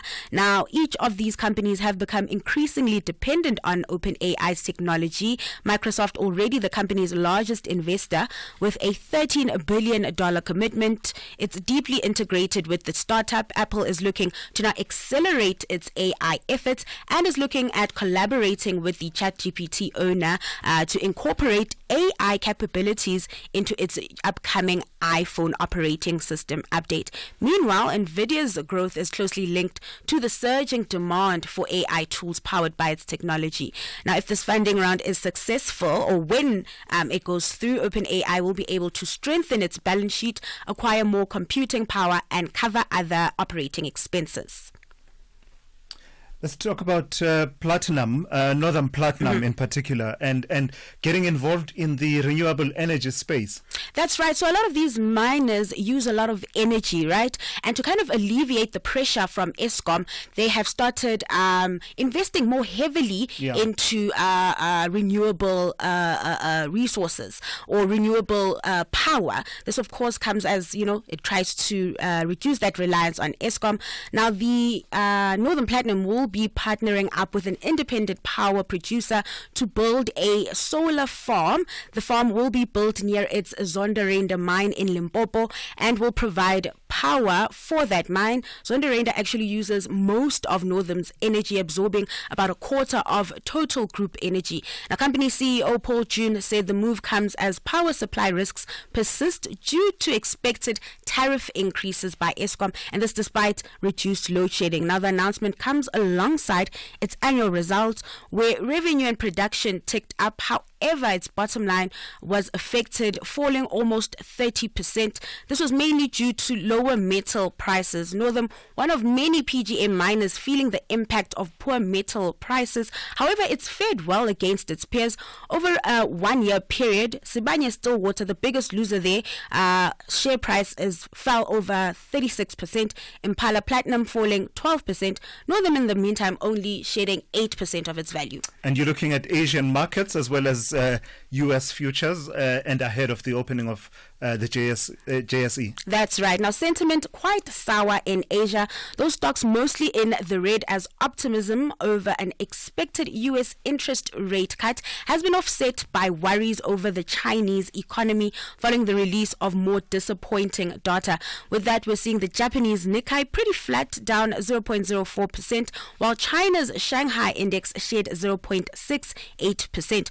Over in Wall Street, futures in the red. Markets in the U.S. will be closed today as the country celebrates Labor Day. Despite that, it's still a big week as we await the jobs report out on Friday. This will provide some insight on how the labor market is performing there. Back at home, sentiment also pretty sour, with traders cautious ahead of that U.S. jobs print, as well as local GDP figures, which will be released tomorrow. With that, we saw markets close in the red last week, Friday, with the all share down down 0.58%. At the currencies, though, the rand still trading pretty firmer. It's under the 18 rand mark, remaining one of the top performing emerging market currencies. It's sitting at 17.86 to the greenback. All right, Dowling, and Dowling will be back with you with another update just after 8:30. This is the morning brief on SAFM. Africa Update on SAFM. Let's get the Africa Update with Advocate Sipho Mantula, who joins me on the line. Thank you, and it's good to be with you this morning, Sipho. Let's not waste any time. Let's get straight into it. You're looking at Algeria, South Africa, and the New Development Bank, commonly known to you and I as the BRICS Bank, or the bank where we were told many years ago, and I know it's cheesy, we were told many years ago that one finance minister was earmarked for a job there. Absolutely, Thulas, and welcome to SAFM. Indeed, Thulas, indeed, you will remember the BRICS Bank with the story of Jacob Zuma, the then president of Nhlanhla. But here we are looking at Dilma Rousseff. They met in Cape Town over the weekend, admitting Algeria as one of the members, adding to Bangladesh, Egypt, and United Arab Emirates and Uruguay. And now there was a loan also given to South Africa, 1 billion to finance water and sanitation, particularly focusing on our local municipalities. I hope there won't be corruption there too, because once we have these loans, we need actually to give our people access to water by all means necessary. So it means the BRICS Bank is working for the African continent now. Yeah, alternative pathways of funding infrastructure. Talk to me about the FOCAC. The Forum on China-Africa Cooperation. This is a massive gathering, is it not? I think it hasn't happened in the last few years. That is quite true. Due to COVID, Thulas, now it will be starting on Wednesday from the 4th to the 6th. African heads of state have begun arriving in the Chinese capital, Beijing, for the 9th Forum of China-Africa Cooperation Summit, as you said, FOCAC. But I think the key issues will come out: climate and energy, digital technology will come out. The infrastructure will also be one of the areas, agriculture, manufacturing. One thing I picked up last week, I was in a meeting of the National School of Government and the Chinese, was that the issue of shared futures, the issue of global security architect will also be one of the key issues as they are planning for the UN General Assembly to push their agenda of the shared futures as one of their foreign policy areas. So we know many African leaders will be off to Beijing this week. Yeah, and that's always a massive gathering there out in Beijing. Let's go now to Gabon, where, it's been a year since the military coup in Gabon.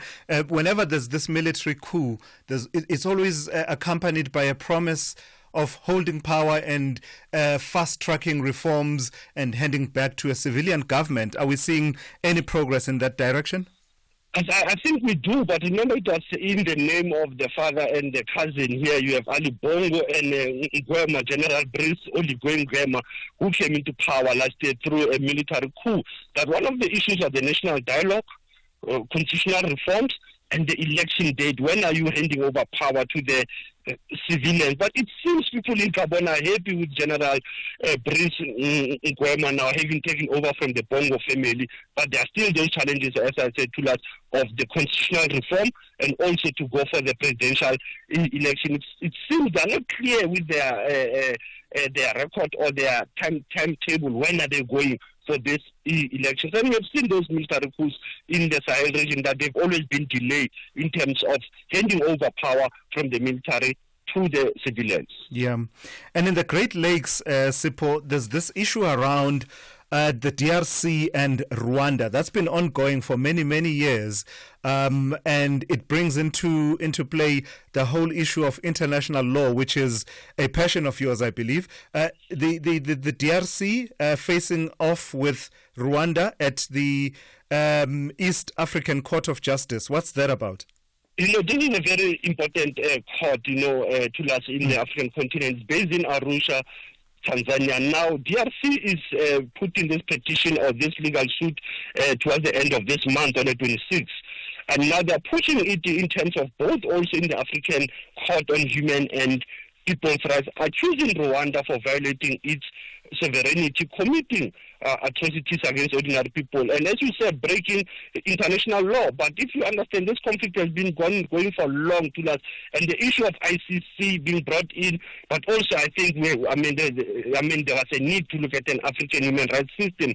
Hence, the Deputy Minister of DRC, Samuel Mbemba, they are the ones who are taking up this matter against Rwanda, and most of the allegations is against the support of M23 by Rwanda, which was denied. So this will be an interesting legal suit to look between DRC and Rwanda. We have seen before DRC and Uganda. We'll see how will this pan out, because this has been a long-standing dispute between the two countries since 1996. Yeah, it's an interesting one to see the evolution of the international law architecture of the African continent. I always say that the measure of a country and its values is adhering to those values that, there's no police. The African Union doesn't have a police force that they can go and enforce their laws. But if you are truly committed to those values, you subject yourself to these international tribunals. Finally, Sipho, let's open our files and go back in our archives to September 2014 here in South Africa. Remind us what happened. I was looking at 10 years ago. It was a very controversial issue, if you remember. Advocate Pensi Tlakula submitting a letter of resignation to President Zuma. She was appointed the IEC chairperson in 2001. And the issue was around the 320 million lease for the IEC head office that is in Swan. And that's how Advocate Tlakula resigned from his position. But there was a pressure coming from the then General Bantolo Misa from UDM, ACDP, EFF, AFA. They were the one who pushed Advocate Tlakula to resign during that time. And you recall it was just after our elections in 2014. Yeah, absolutely. Thank you for that, Sipho. We'll talk again tomorrow. That's Advocate Sipho Mandula there with our Africa update and just taking us around the African continent and raising a number of fascinating and thought-provoking developments that we are seeing around the continent. The future of education is here. Impact offers two paths to the future. Design your own homeschooling journey with Impact Homeschooling, or let our experienced teachers guide the way with the Impact Online School. Get quality, future-forward education. Visit www.impact.co.za today to register for 2025. Only the final whistle can reveal who are the real football kings of East Africa. Neighbors won't get along during the East African Derby. This is the Total Energies 2025 Africa Cup of Nations qualifier. Witness the beauty of African football. Tanzania takes on Ethiopia on Wednesday, 4 September at 6 p.m. Live at your fingertips on SABC Plus and SABCSport.com. Brought to you by SABC Sport. For the love of the game. SAFM. Guiding you through the rush hour traffic. Bit of heavy run through Pretoria this morning on multiple routes. The big one, of course, is the fatal collision on the N4 inbound towards Hatfield, Pretoria, just by Simon Vermooten. Now, there's some heavy traffic coming through from Mamelodi, from Solomon Mshlangu, and there's some very heavy traffic on the alternative routes like Rousseau Street, trying to loop around back to the N4, routes like Linwood Road and Pretoria Road to the north. Just lots of traffic in that area this morning, all being held up basically Pretoria bound. There's also been a crash on Solomon Mshlangu near Olympus Drive. That's going westbound. If you're coming from Silver Lakes, that's heavy. And it looks like traffic lights after that at Delphi and Solomon Mshlangu still out, because that's another big queue as well. Traffic lights down as you come off the Mopari Highway down by Putco. It's very heavy this morning on the Mopari Highway backed up to Brits Road, so that's well back through the Theo Martins area. Another crash, as we've been reporting, on that high collision zone this time of morning, N14 Krugersdorp Highway between the R55 Pretoria West exit and Brockfontein interchange, so quite a big queue moving through there. Crash east of Joburg on the N3 north towards Linksfield Road. That's a queue coming out of Germiston, and a crash after Atlas Road on the N12 A12 leaving Benoni, heading through to Joburg. That queue back as far as Snake Road and looking pretty heavy as well. Durban collision on the Kumashu Highway at the N2's caused some really big backlogs coming out of the Kumashu area this morning. M13 very heavy at the N2 both ways, and the M19 from Dunkeld Road through Reservoir Hills moving in towards the N2 highway. That's super slow as well today. And still with the breakdown coming out of Pietermaritzburg between Market Road and Ashburton. On your way to Durban, that traffic remains heavy. Cape Town crash, Jakes Kerville Drive near Viking Way, so that's slow going up through the Langer and Epping area. And the N2 into Cape Town coming from Khayelitsha, a collision by the airport runway, still causing a big backlog through beyond Spine Road. That queue back towards Baden-Powell Drive, looking heavy if you're taking N2 towards Cape Town this morning. Rob Byrne, SAFM Traffic. 1 hour for the kids' school run, 8 hours at work, 2 hours preparing meals, and so much more. Sure. 24 hours is simply not enough to do it all. Luckily at UNISA, you don't need to find time for your studies. Anytime will do.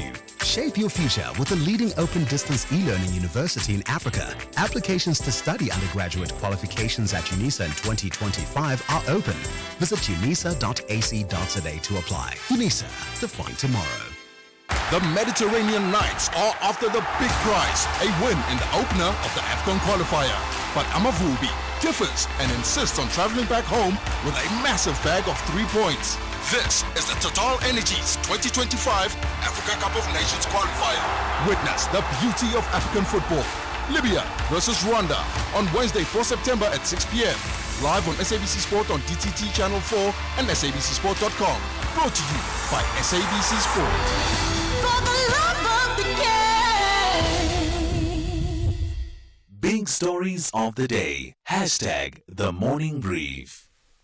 You're listening to The Morning Brief. I'm Thulasizwe Simelane. Let's shift our focus to this now. A grim milestone was reached over the weekend on Saturday, marking exactly 1 year since the tragic Usindiso building fire, which left 77 people dead and a lot more displaced. Let's talk now to the human rights activist, Andy China, who has been plugged in and connected to this issue and working with the families and victims of that fire. Good morning, Andy.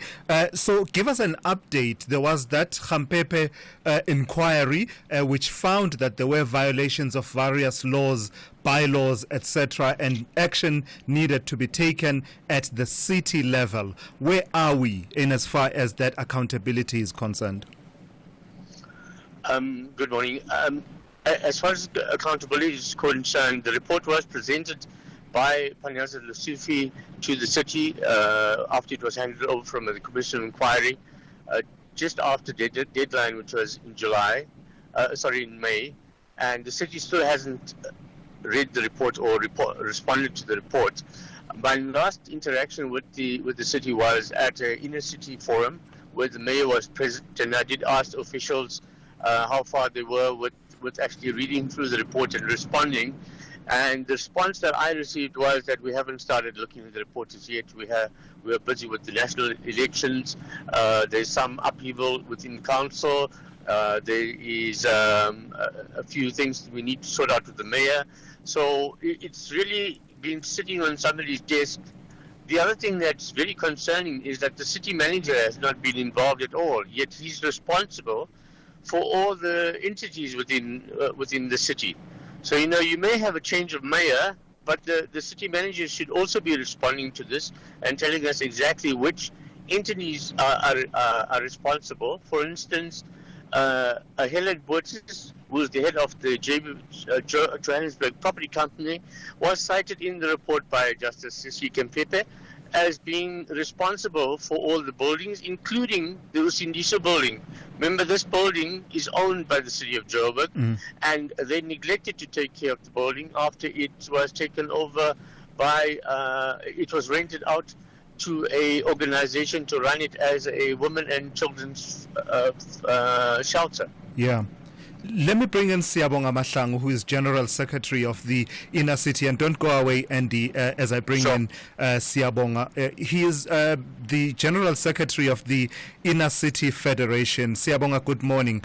Just your sense of where things stand as far as dealing with the hijacked buildings, right? Because this was one of those factors contributing to this disaster that saw so many people dying. And about a week ago, we had another fire that was fatal that left 4 people dead in the city of Johannesburg.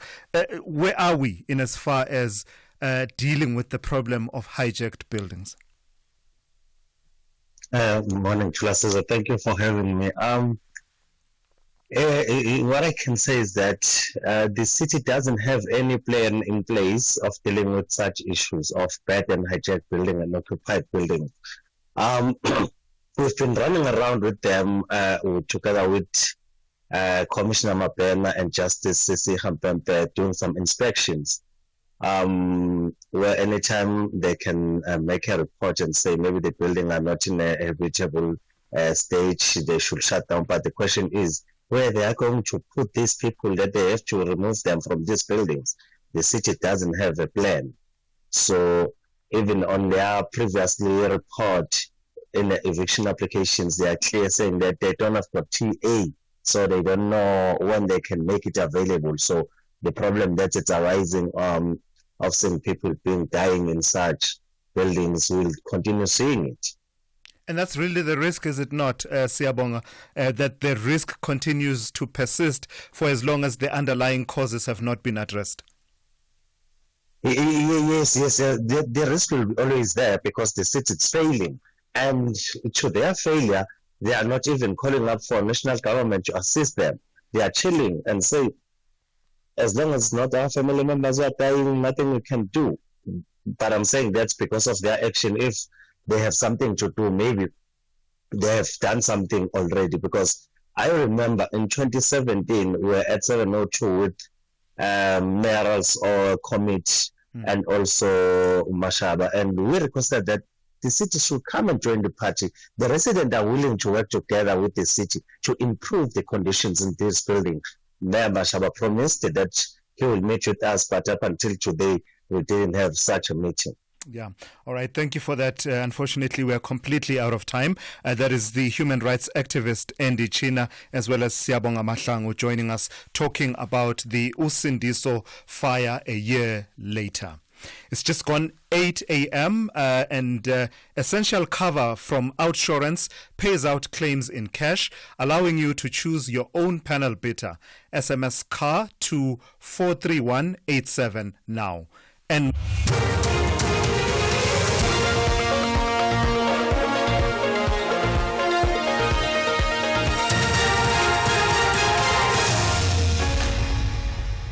in our top stories, PAC weighs in on Limpopo pig farm murders and Israel's labor unions calls for a general strike. Good morning. The Pan-Africanist Congress of Azania PAC is calling for the expropriation of the farmland where 2 women were killed in Limpopo. The party says the state has a legal obligation to take away any instrument used to commit crime. It says in this instance the land was used as an instrument. The women were killed while collecting food at a dumping site on the farm. Their decomposed remains were allegedly fed to pigs. The PAC Secretary General Apapue.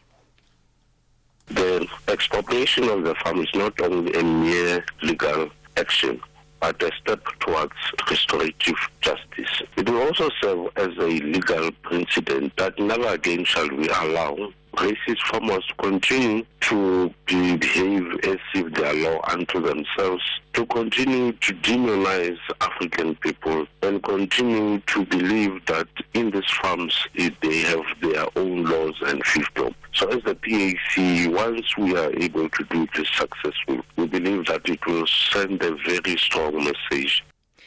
The South African Federation of Trade Unions, SAFTU, has called on workers not to withdraw their retirement funds, saying the 2-part retirement system will not give workers the financial relief they need. The system has taken effect yesterday. SAFTU's General Secretary Thulasizwe Simelane says the retirement fund administrators should have waived the 500 Rand administration fee if they wanted to help workers.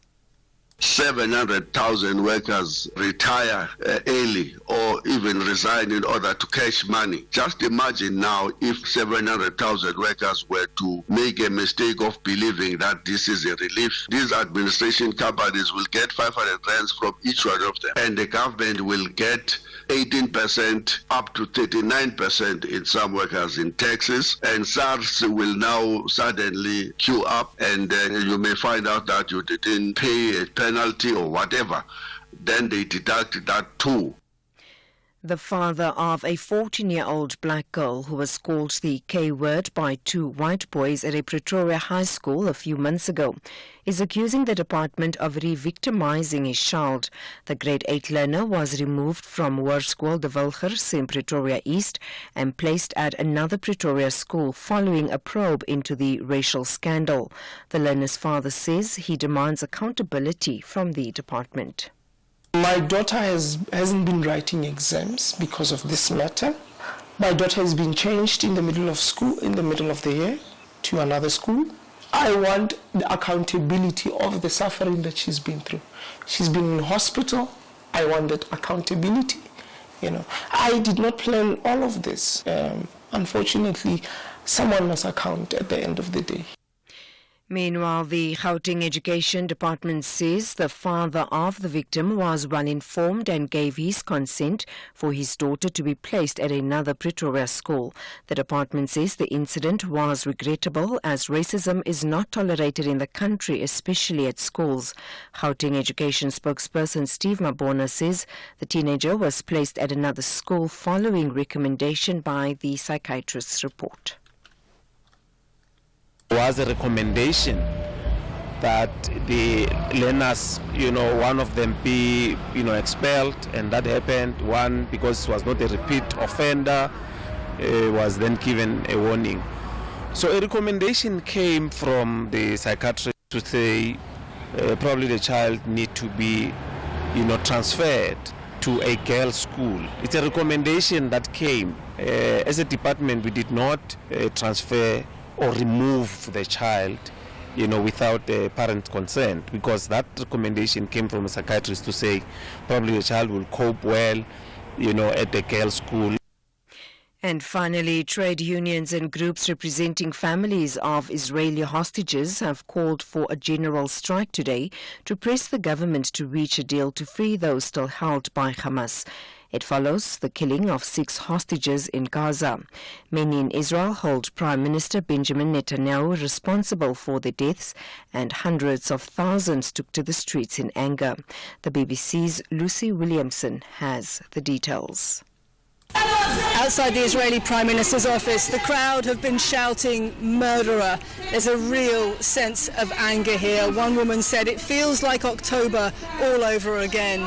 The crowd here are holding posters of the 6 hostages that have been confirmed dead and Israeli flags that have been altered to include the yellow ribbon symbol of the hostage families. Many of the people here believe Benjamin Netanyahu, the Israeli Prime Minister, just doesn't want a deal. And if a deal is no longer possible, they say, then the hostages are no longer valuable to Hamas. Recapping the top story, the PAC is calling for the expropriation of the farmland where 2 women were killed in Limpopo. The party says the state has a legal obligation to take away any instrument used to commit a crime. For SAFM News, I am Anne Musa. And that's the news for this hour. Theft, accident and 1 million rand liability cover, all covered by Outsurance Essential. Get a quote today, SMS CAR to 43187. Outsurance Essential is low-cost insurance for older cars.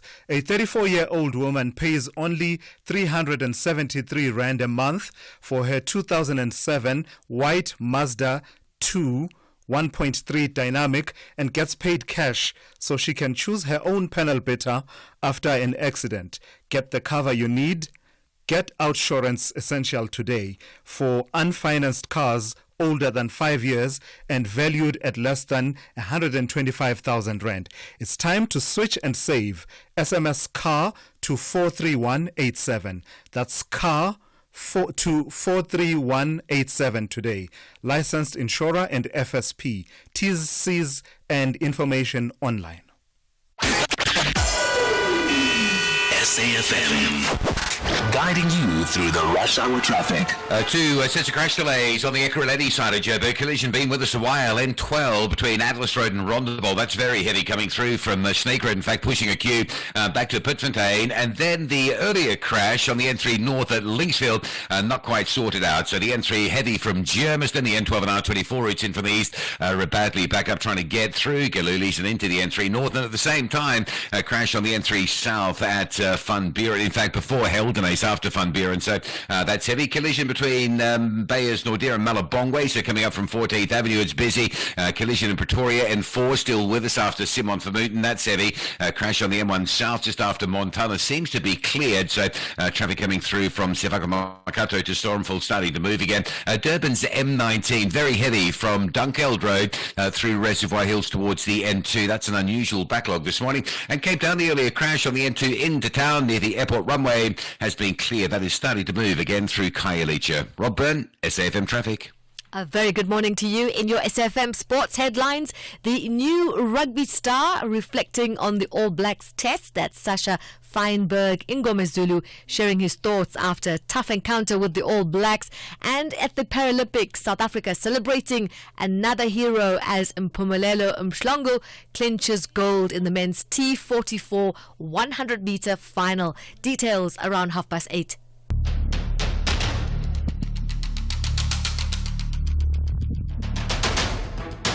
The Morning Brief with Thulasizwe Simelane. Weekdays, Monday to Friday, 6 to 9 a.m. The Morning Brief with Thulasizwe Simelane. Weekdays, Monday to Friday, 6 to 9 a.m. Good morning, South Africa. This is the Morning Brief. I'm Thulasizwe Simelane, the very first edition here on SAFM. It's so good to have you with us. One thing I'm realizing is how quickly the time moves once you sit in this anchor's chair and the conversations are flowing because there's been so much for us to cover. So I am realizing that we have a bit of a backlog and we will try and take your calls, your WhatsApp messages and your voice notes within this hour and try and cover as much as possible. This is the Morning Brief. Let's keep it going. Only the final whistle can reveal who are the real football kings of East Africa. Neighbors won't get along during the East African Derby. This is the Total Energies 2025 Africa Cup of Nations qualifier. Witness the beauty of African football. Tanzania takes on Ethiopia on Wednesday, 4 September at 6 p.m. Live at your fingertips on SABC Plus and SABCSport.com. Brought to you by SABC Sport. For the love of the game. Tune in to catch the rebirth of Mobango's new season on SABC2 every Monday to Friday at 9 p.m. and experience the drama and excitement with new intriguing characters like Dr. Nonhlanhla Ximba, played by Leleti Khumalo. And of course, your usual faves, Azwindini, Rendani, Deboho, and yes, of course, Khosi. It's a renaissance of new beginnings, love, secrets and betrayal. Remember, that's every Monday to Friday at 9 p.m. on SABC2. Send Thulasizwe your voice notes on 061 410 4107. All right, let's hear some of your comments via the SMS and WhatsApp lines. Remember those details. The studio line, if you're wanting to call us, is 086 000 2032, but the WhatsApp line is 061 410 4107. Let's hear some of them now. Morning, Thulasizwe. The inflation targeting is not helping South Africa from the ills of poverty, inequality, and unemployment. Instead, It's making it worse. Thank you. Hey, SAFM, my favorite meme on the two-pot system is, I'm going there, hey, nobody can stop me. Ooh, I'm going there. Don't you want to go too? Ooh, I'm going there, hey. Thanks, it's Bongi here in Joburg. That is beautiful, Bongi. That is beautiful. Yeah, I've seen the memes. I mean, I think my favorite one was the one where someone is blindfolded and they have a fork and they're trying to fork a boiled egg. But before they can get to it, this is the person intending to withdraw from the two-pot system. SARS does a trick and basically gets the egg. But I can't top what you did there with the singing. Lungile talking about inflation targeting. I'll tell you, Lungile, what I know for a fact. The arguments from the Reserve Bank is that inflation is the enemy. They are quite clear about it, and they say it diminishes the purchase power of ordinary South Africans, and therefore to try and control inflation, they will do what it takes. In fact, I didn't get to share with the governor that all along I felt that he was applying what is known as the Volcker shock in American speak, which was, the former Federal Reserve president during a difficult time in the U.S., who has basically determined to deal with inflation and basically said that I will do whatever it takes, even if it means driving this economy into some kind of a recession. We will bring inflation down. And so the interest rates going higher and higher and higher. And the Reserve Bank will tell you it's working because inflation is starting to recede. Let's take some of your calls. Let's speak to Temba, who is in Gqeberha, wanting to talk on the same topic. Temba, good morning to you. Interest rates on your mind this morning. Yes, Thulasizwe, good morning, man. I wanted to welcome you. Thank Bruce, you. But I note that you are running behind with time. Always. I'm telling you, you'll get used to it. If you start fire with mature wood, it does not start quickly, but when it burns, you enjoy it. Thank you. That's what it means. We will enjoy the conversation with you going forward. Thank you for joining us. Thank you so much, Temba.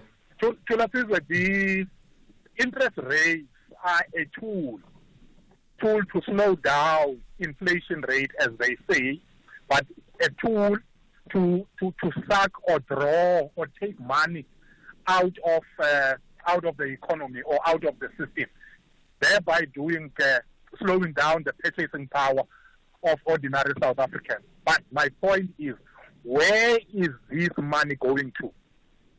Who is the ultimate beneficiary of elevated interest rates? Is it the bank? But if it's the bank, it's a very much unfair and cruel system. Because it's the bank who controls this tool, whether they will release money into the economy if there's no money, if they feel the interest rates are low, if they feel that the inflation rate is low, they will release more money into the economy, and thereby affecting inflation. When inflation is affected negatively, interest rates will go up, and who is going to be the ultimate beneficiary? It's them. So the tool is in their hands. Why can't the money go to government? Yeah. No, I hear you. I take your point there, Temba. And the governor and the other people at the Reserve Bank know that this is one of those almost catch-22 situations. The choices being made are quite unpopular. But their mandate, of course, derives from the Constitution and about the protection of the currency in the interest of balanced trade and economic growth and the economy in general. Let's talk to Willie, who is in the Northwest. And Willie, you want to talk about the Zim bus accident. Are you talking about, there have been quite a few in the last few weeks in Limpopo. Which one specifically? Look, welcome to last month. We know you from a long time around. Thank you. The cycle of radio there. Look, shortly. Look, I'm counting the accidents. I'm not being cynical, but through the facts. The accidents that we're hearing about, 30 particularly nowadays, are the accidents coming from Zimbabwe, our next door, you see. So now look, last week, it was the bus from Zimbabwe, and then it killed people. Now this also, the bus from Zimbabwe killed people. Whilst the tech companies in South Africa once labeled the South African drivers as useless drivers compared to the foreign drivers.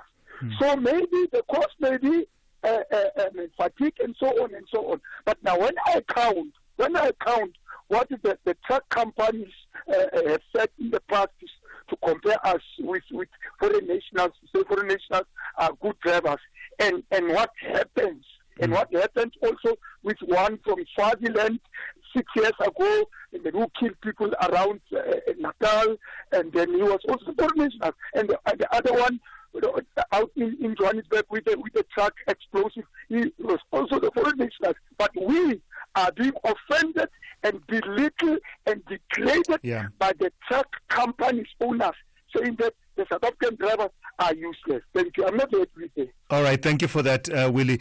Bringing into the conversation the various factors that could be at play in the number of incidents. And I don't like the word accident, and one day I'll explain. It's a crash because it's always preceded, not always, a lot of the times it's preceded by a violation of the law that leads to that situation. Accident is almost like, unexpected and oops, it just happened. But these instances, in many instances, you find that there is a violation that then leads to the crash. I choose the neutral term, crash. Sillo in Mokopane, you want to talk about illegal immigrants. Good morning to you.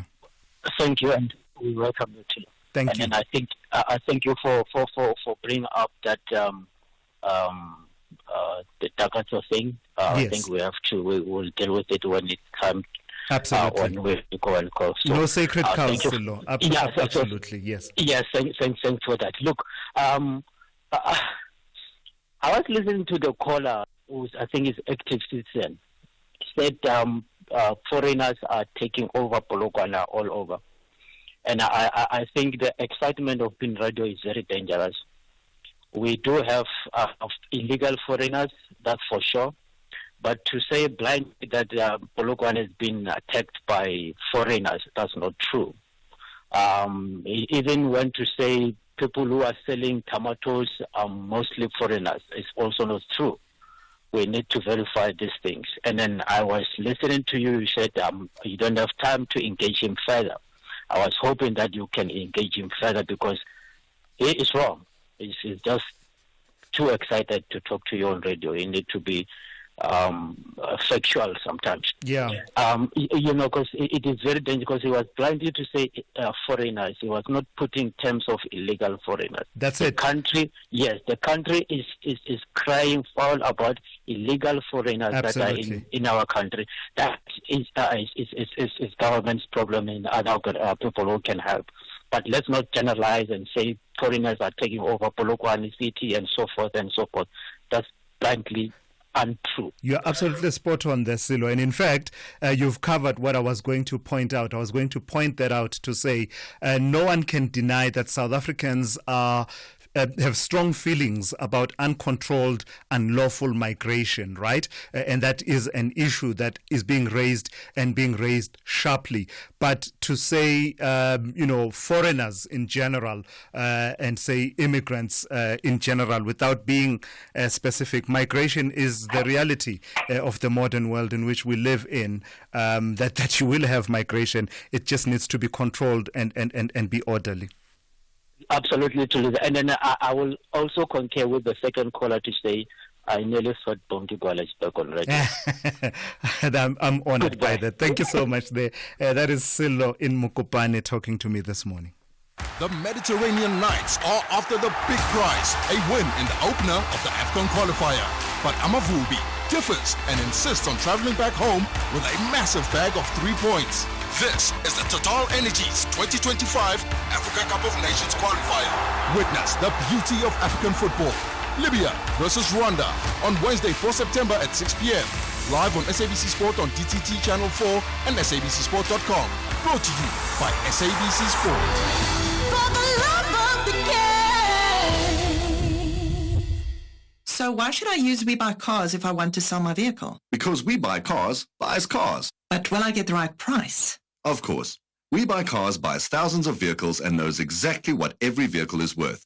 Their buyers deliver exceptional service and pay you immediately. And how do I know what they'll pay for my vehicle? It's easy.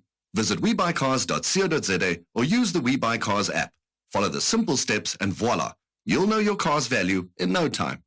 We Buy Cars. Quick, easy, the best. Catch the Tastemaster Junior this Tuesday evening at 7 on SABC2. It's Elimination Week and the bottom 6 must bake their ultimate cookie and milkshake pairing. It's a match made in heaven, but will they perfect their flavor combinations under pressure? Take part in the weekly viewers competition and stand a chance of winning a classic stand mixer to the value of 10,000 Rand. That's the Tastemaster Junior this Tuesday evening at 7. Repeat Wednesdays at 1 and Sundays at 4 p.m. Only on SABC2.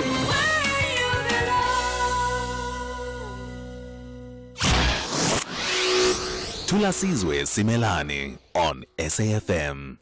You're listening to the Morning Brief here on SAFM. I'm Thulasizwe Simelane. Thank you for staying with us into the third hour of the show on this Monday. Now, the issue of high unemployment in South Africa is a reality we've grappled with for a good part of the last 30 years or so. Education experts, though, are saying that South Africa could face a serious shortage of teachers by 2030. And that's the dichotomy and the contradiction that you see, that while we're dealing with high unemployment, you have sectors where there could be a situation of shortages. South Africa, we are told, is failing to absorb a cohort of teachers that are being produced by institutions. And get this, the statistics say that the country produces some 15,000 new teachers every year, while 18,000 to 22,000 are leaving the profession. You can see how that could pose a problem in the medium to long term. Let's bring into this conversation Professor Mbulu Madiba, the University of Stellenbosch Education Faculty Dean. Good morning, Prof. This picture that we are painting, is that the picture you are observing in as far as the teaching profession is concerned? A revolving door, a high churn compared to the infusion of new teachers? Good morning, Thulasizwe and to your listeners. Yes, it's a very serious problem that we are facing of impending teacher shortage. This is not just something that we are just imagining. In 2021, the Department of Higher Education and Training commissioned a research which was conducted by the Institute at Stellenbosch, Research on Socio-Economic Policy. So that institute produced a report, and that report clearly shows that if we don't do anything, if we just continue with business as usual, by 2030, we are going to have a critical challenge shortage of teachers because we are not meeting the demand. And you see, the reason being that if you look at the current cohort of teachers that we have, most of them now are over 55. So, which means that they will be retiring at 65 if they stay that long. Now, the supply that we are from universities is not really enough to produce enough number of teachers. So, we anticipate that if we don't intervene in different ways, the research clearly shows that if you look at the cohort that will be retiring in 10 years' time, that are now about 55. So, we will need to be producing by 2030 about 50,000 or 45 to 50,000 teachers to the system. But at the moment, what we're producing now is about 28,000. And remember, the number of learners is growing each year. And besides that, things are becoming complicated. We're bringing new subjects. There are other teachers that are retiring, that are resigning because of other factors. So we really need to, although the number might not be, we need 45,000, but the reality is that the issue of teacher demand and supply, it is something that the government needed to take very seriously. Would you say, the government needs to take it very seriously? Would you say it's one of the pressing urgent situations to be attended to? I mean, listening to the numbers that you are giving, we said we produce about 15,000. You say we are at about 28,000 a year, but where we that's need what to we're be producing all the sector now. right now. The private sector but you say, also, but it's not enough. Yeah. Would you say this is something that's urgent, that government needs to attend to quite urgently, that capacity to produce not only teachers but quality professionals in the education system? Yes, we this is something that we've engaged with the government in different platforms and also provincial. I think Western Cape here, we have also engaged with the MEC to show them that this is going to be a problem. But you see, the understanding from the government is that yes, there will be a shortage, but the shortage will be different. So you are going to have more problems in the rural areas because good teachers will move to the urban areas, and in rural areas, that's where you might have more shortage of teachers. For example, for maths, we don't have that. We're introducing new subjects like coding and robotics. So the more teachers will run to townships, to cities where there are good facilities and so on. So it might not be equally distributed and so on. But the fact that the system, we really need to have more teachers coming in. If we don't do that, we are really going to have a problem here. Bringing in new teachers is one thing, but what about retention of those teachers who are not approaching retirement and are not lost through, natural attrition events such as deaths, etc.? What about retention of those teachers who still have, for lack of a better expression, some legs on them to run? Yes, there are quite a number of things steps that the government must take. As you said, the issue of retention is very, very important. We are having more teachers leaving the system because of many, many other factors. Overcrowding, for example. Teachers can't cope with the low kind of workload that they have. So we also need to introduce professional development programs, for example, for new fields that I'm talking about. So again, we have to find other alternate pathways to teaching, that instead of just through universities, are there other means that really can be used to bring more teachers, especially for critical areas like math and so on and so on. So the situation is dire, especially if you are factoring what you're saying, that some teachers are really already leaving. And remember now, we are not also competing with the world. The teacher shortage is not only a problem of South Africa. In other countries, developed countries, the problem with them is that they don't have youth population. So they don't have teachers. So they are also depending on migration. So we have got a lot of our teachers. Most of our students go to UK, others go to China. They are being, recruited to Canada. Sure. So they are going all over. So we are competing with the world with this. So we might lose the best teachers going to other countries. So government need to also improve the working conditions, of teachers. Yeah. All right. If we need to keep them here. Yeah, Prof. Thank you so much for sharing your insights with me this morning on the morning brief. That's Professor Mbulu Madiba. He is the University of Stellenbosch Education Faculty Dean. Good morning. In the headlines, the Anglican Archbishop of Southern Africa, Thabo Makgoba, says Chief Justice Mandisa Meyer should have a special bias towards women to lead in the judiciary and women who are denied justice. Makgoba, who is also the president of the South African Council of Churches, has wished Meyer well on behalf of the Anglican Church and the SACC. The Pan-Africanist Congress of Azania PAC is calling for the expropriation of the farmland where 2 women were killed in Limpopo. The party says the state has a legal obligation to take away any instrument used to commit crime. And an expedition to the Titanic has found that a large section of the railing on the ship has fallen from the front of it. It's now laying on the sea floor. I'll have details on these and other stories at 9. SAFM, guiding you through the rush hour traffic. Traffic in Pretoria has been a real mess this morning. The N4 going into a town just after Simon Vermooten. That fatal crash still causing really big backlogs from the Mamelodi side. Routes like Linwood Road, Rousseau Street and Pretoria Road to the north heavy as well, with motorists diverting, looking for alternative routes and just jamming those up. Another crash on the N1 South. This at Montana by Sefaka Makato, so it stays heavy coming off the N4 or coming through from Pumalani Plaza on the N1 South. There was a crash after Sefaka Makato. As soon as that cleared, this secondary collision happened just a little bit further north. Net result, traffic stays very heavily backed up. And a crash on Solomon Mshlangu near Old Farm, still causing delays, leaving Silver Lakes going west into that one. Joburg side this morning, Ekurhuleni seeing some crash action with collision taking forever to clear on the N12 near Rondebolt Road. That traffic remains heavy from Snake Road. Another crash between Van Buren and Heldenace running south, Bedfordview through towards Germiston heavy. And on the opposite side, a collision before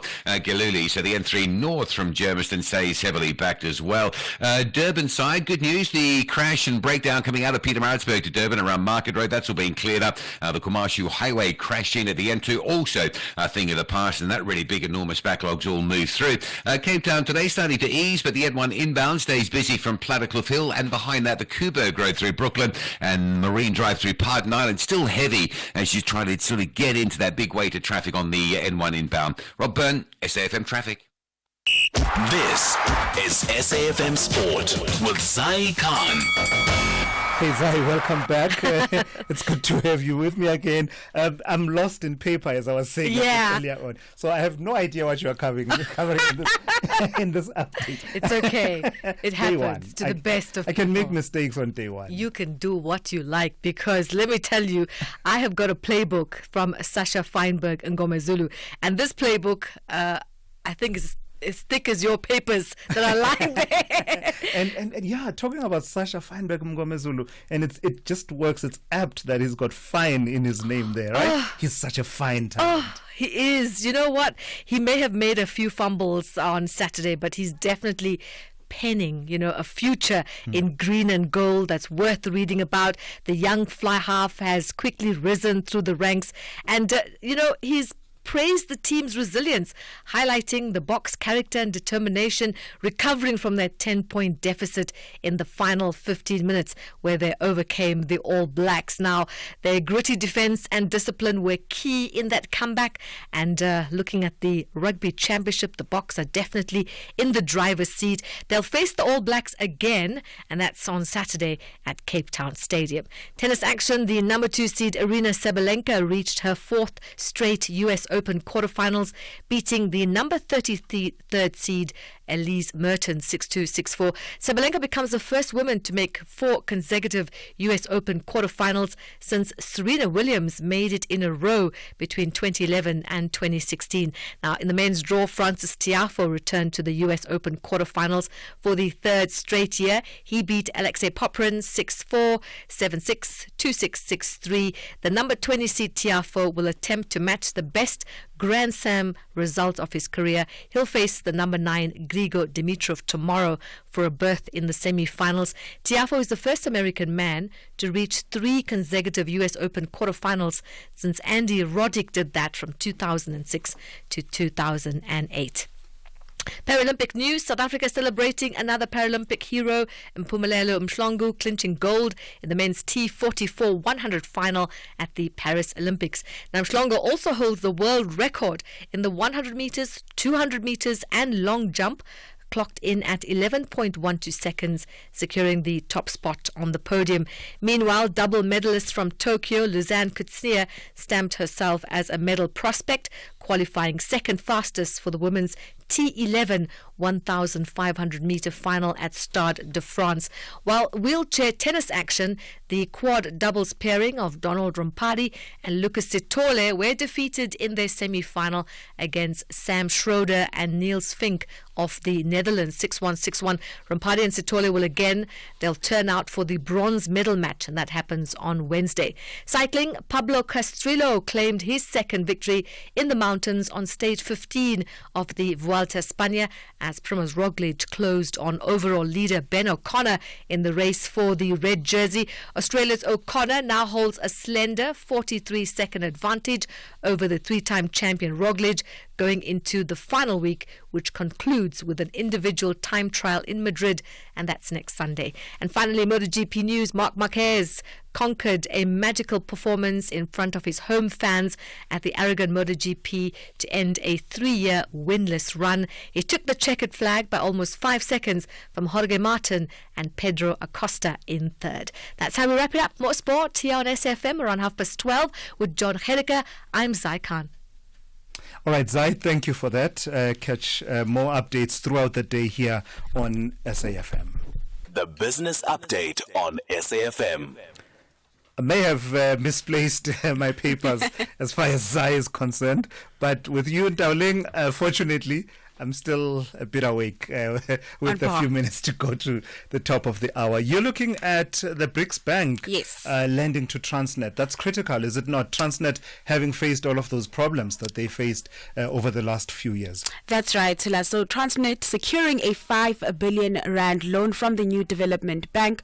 The funds, of course, will be used to support its recovery plan, particularly improving its freight rail operations. Now, Transnet, of course, has been having a tough time when it comes to funding, as Treasury has taken that tough love approach when it comes to bailing out SOEs. So this loan, a welcome move. One of the benefits of the agreement is that the NDB is committed to using local currencies in its funding agreements, and this can then reduce the interest costs on debt.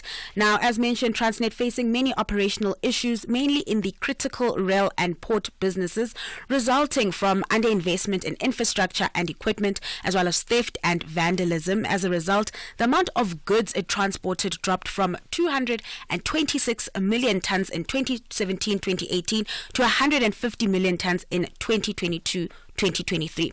We will be getting updated numbers today as Transnet will be releasing its financial results, so we'll just keep an eye out for that to see how the firm has performed over the past year. So you remember when Eskom suspended load shedding? Yes. It felt like watching a child learning to walk, right? Yes. You're crossing fingers. Okay, one step. Two steps, 3 steps. Don't fall. And then we got to 50 and 100, and we've since stopped counting. But the development finance institutions are watching that closely and commenting on it. What is the IDC saying? So the IDC seems quite positive about South Africa's prospects, particularly when it comes to to funding rather. So the company's interim CEO David Jarvis says SA's investment case has improved as sentiment around SOEs gets better. Looking at Eskom, we've had no load shedding to us for over 5 months now, and constant energy supply has been boding well for both business and consumer confidence. Eskom even said last week that they doubt we'll have load shedding rather over the summer period. You don't even remember what it is. Load shedding, power cuts, what is it? We're also seeing some green shoots from Transnet as it makes some progress with its turnaround strategy. The local mining industry, one of the sectors hit hard by issues at Transnet. Looking at financials from that industry in particular, Tungela Resources as well as Kumba Iron Ore, they've been quite positive about what's happening there and just that turnaround strategy, and this also just boding well for overall sentiment for South Africa. So the Development Bank on that end is then expecting foreign investors to invest a bit more as things get better, which would then bode well for the economy and growth. So just to put things into perspective, the World Investment Report from the UN Conference on Trade and Development revealed that foreign direct investment fell 43% last year. So with the improvements, there is hopes that, things will get better on that end. Yeah, sure. May the good news continue. In fact, translate whatever is happening to turn around that situation with the other, so-called burning platforms that we face, crime, etc., etc. Yes. The JSE opening in about 19 minutes or so. What kind of a trading day are we looking at? That's right. So we could expect a bit of a mixed day just on the back of what we've been seeing playing out in Asia and in US futures. It is a busy news day, though, on the local news front. front, we have earnings season in full swing. We have results out from Bidvest, RCL Foods and Rainbow Chicken. So investors will be waking up to that. Meanwhile, on the currency front, the rand pulling back from a 13-month high, still relatively strong though, trading at 17.84 against the greenback. Over in the US, futures are in the red, but it will be a quiet day on that front as those markets are closed for a public holiday. In Asia, markets on track to close in the mixed today.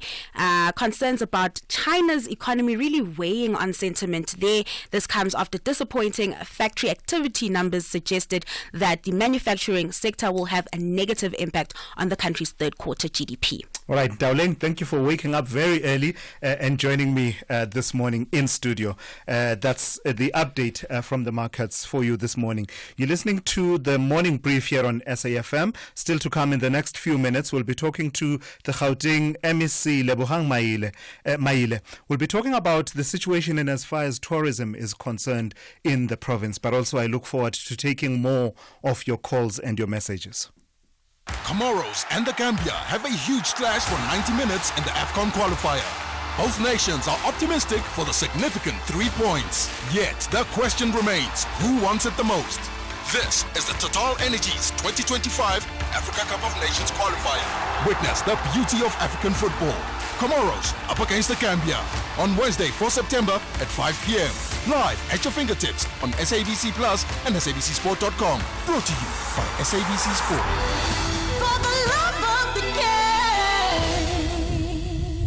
Big stories of the day. Hashtag the morning brief.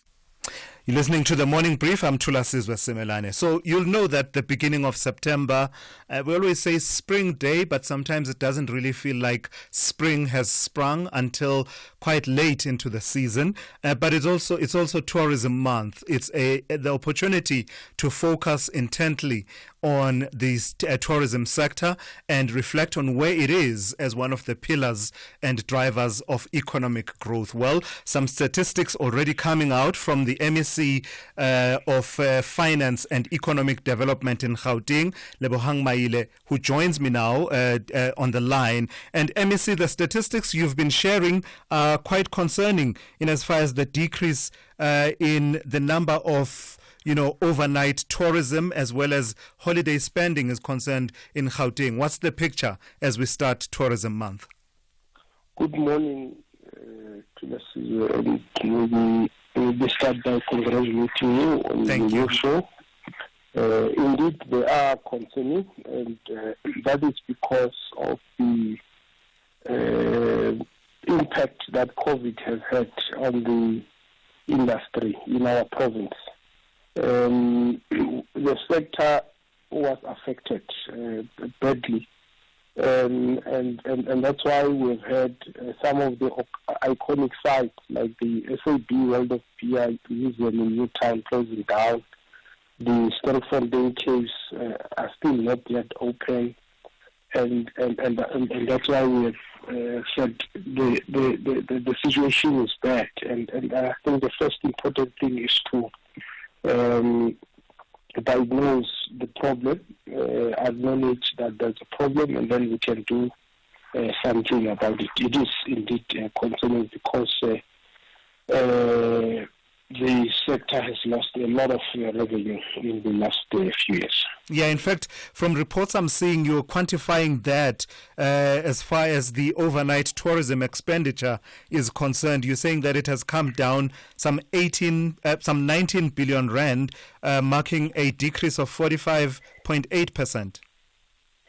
Yes, it has, and as I've said, it's largely because of the impact that COVID has had amongst other reasons, and the fact that the economy as well generally has not been performing well, as we all know. So we are, I believe that we are on track in revising that.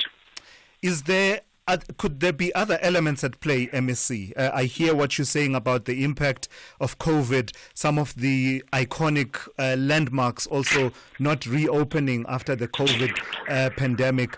But could there be other elements at play? Elements I'm thinking off the top of my head, things such as innovation and perhaps trying to diversify and introducing new tourism, attractions in the province. You are right. I mean, you're correct. As you know, the economy has not been doing well. For instance, you look at factors like the exchange rate, the price of fuel, unemployment going up, and people not having the cost of living. People don't have spare change to spend and all that. So there are, of course, a lot of factors. So it's not just a COVID. The economy itself is having a negative impact. And what's the impact of the levels of crime? Crime being a crisis generally across the country, but specifically in as far as tourism in Gauteng, or perhaps perceptions about how safe tourists would be. And what are you as a government doing to address those issues? It is big, and we don't want to underplay it. We have to take drastic measures quickly. Because people would like to feel safe. I mean, even the locals don't feel safe. So you can imagine these are the people who are supposed to be ambassadors as people come from different provinces or different countries in the continent or throughout. But if they can't speak good and well about the province, it means we are in a difficult situation. So crime is a big problem that has to be confronted and that has to be dealt with. And as you know, we have already started putting measures, not just for tourism, but in the province through our traffic wardens program. We've got new cars for the police. We introducing technology. We are coordinating with the municipalities and the national government to ensure that there is a strategy that is comprehensive, that is integrated and coordinated. So crime is a big problem, and that's why we are also taking big steps in fighting it.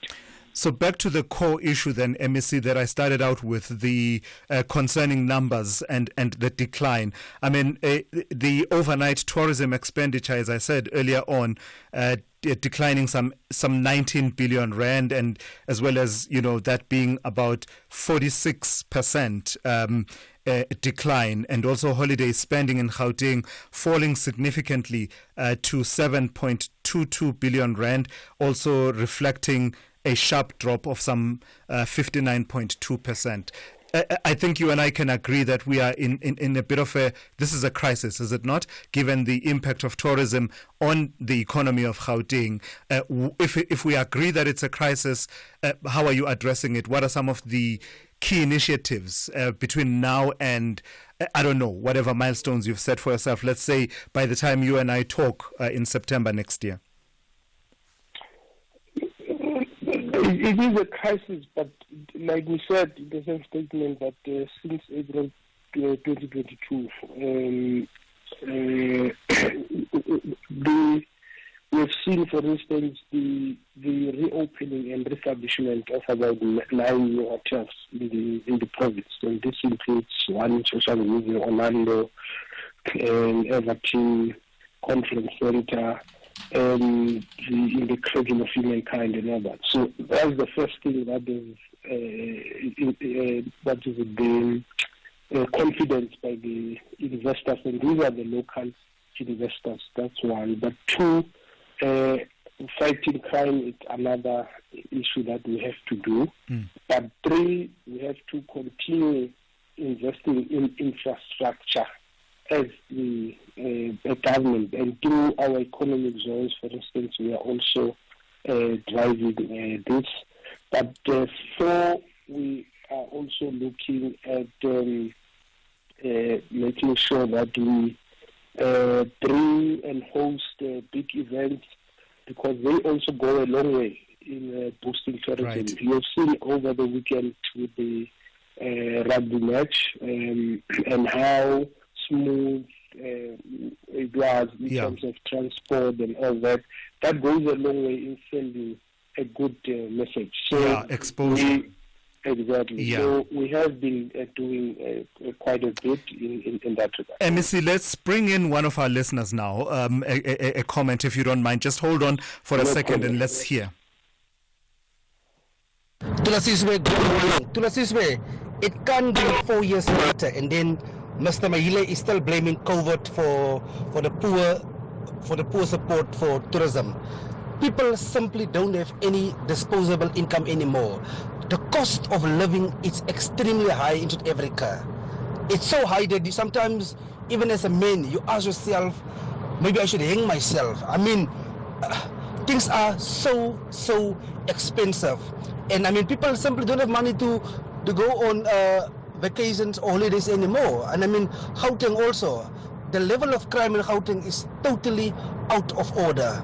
That's just my quick summary. And have a great show. Thank you for that. MEC? Those are the same issues. I think perhaps the listener was listening only on the COVID because I started with that issue. But I did say that crime is a problem. I even went in detail to explain what we're doing with local government, with national, and what measures we're putting. We are putting money to help the police to introduce technology, and I did speak about the issue of the cost of living. I spoke about the price of fuel. I spoke about the economic situation greatly. But you can't avoid the fact that things went bad during COVID. So it's not blaming COVID. It's about the objective about the real issue. Most of these big iconic institutions are referred to that closed. They closed before and during COVID. So it's a fact. It's not about blaming COVID. MEC, thank you for taking the time to speak to me this morning. That is the Gauteng MEC for Finance and Economic Development, Lebohang Maile, talking all things tourism in the province.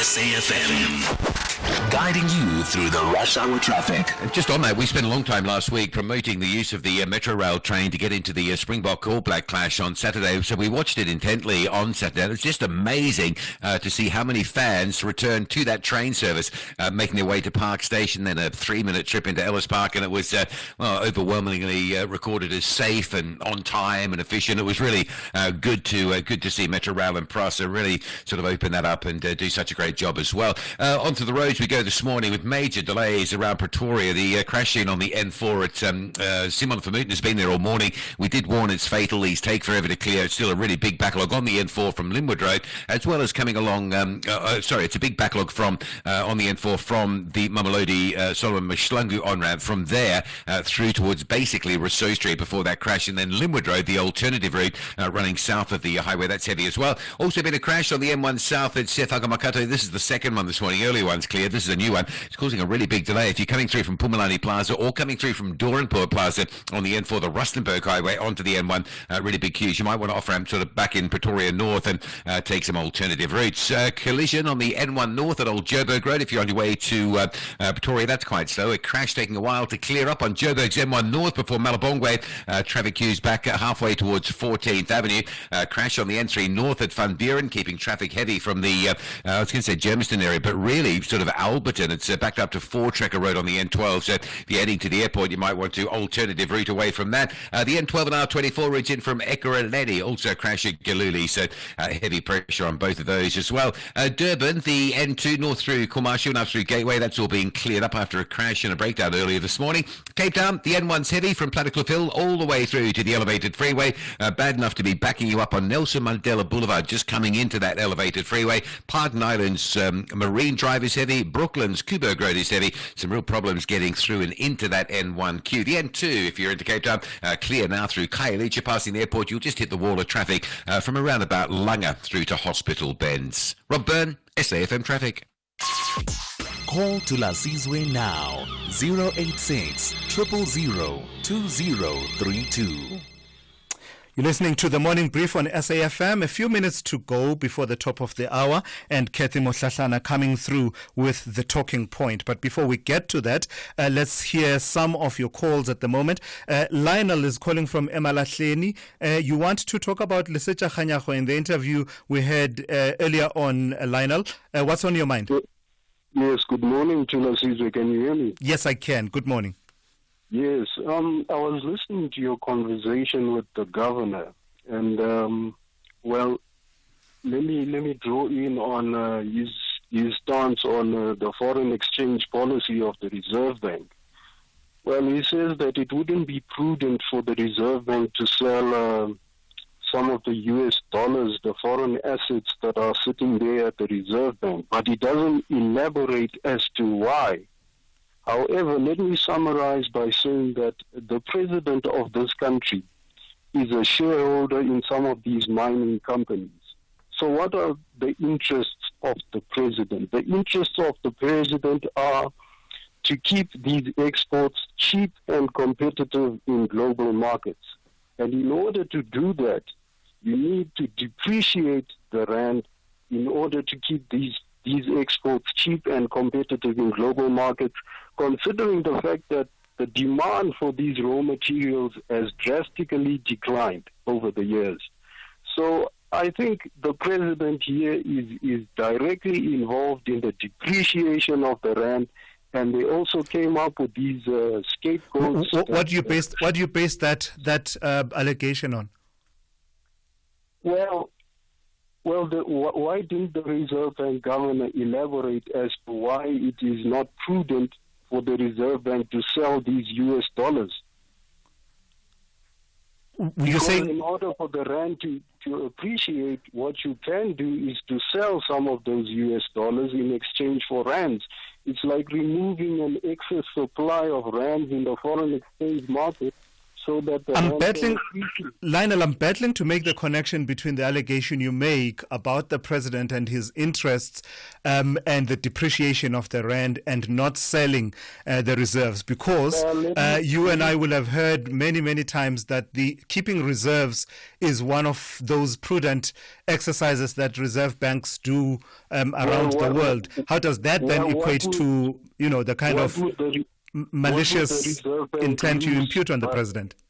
What would the Reserve Bank lose by selling those US dollars? What are they losing? You lose the purpose for which the reserves are kept. Currency.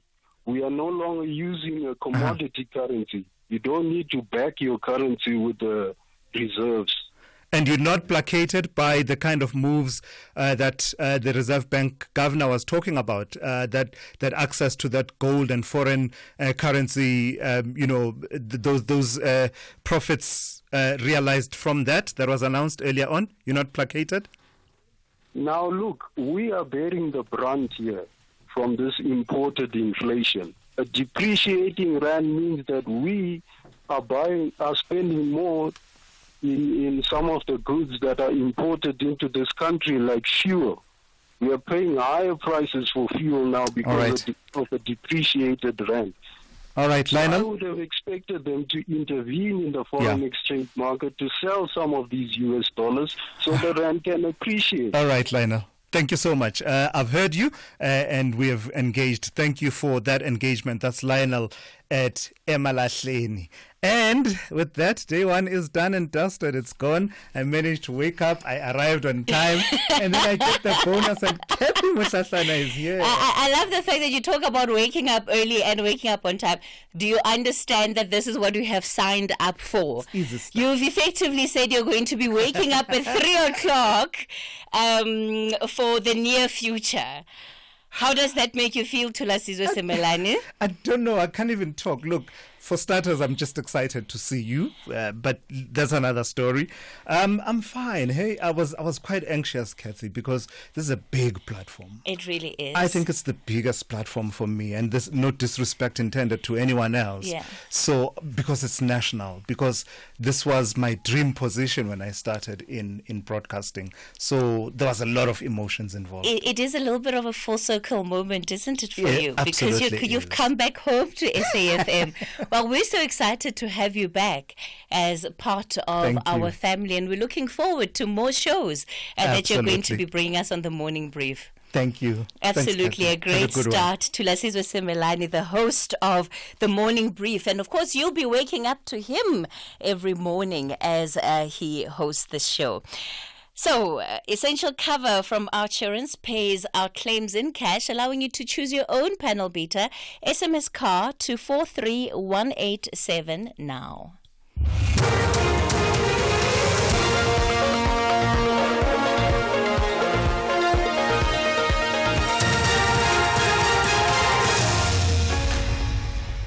In our top stories, well wishes as Justice Meyer takes over as Chief Justice and PAC weighs in on Limpopo pig farm murders. Good morning.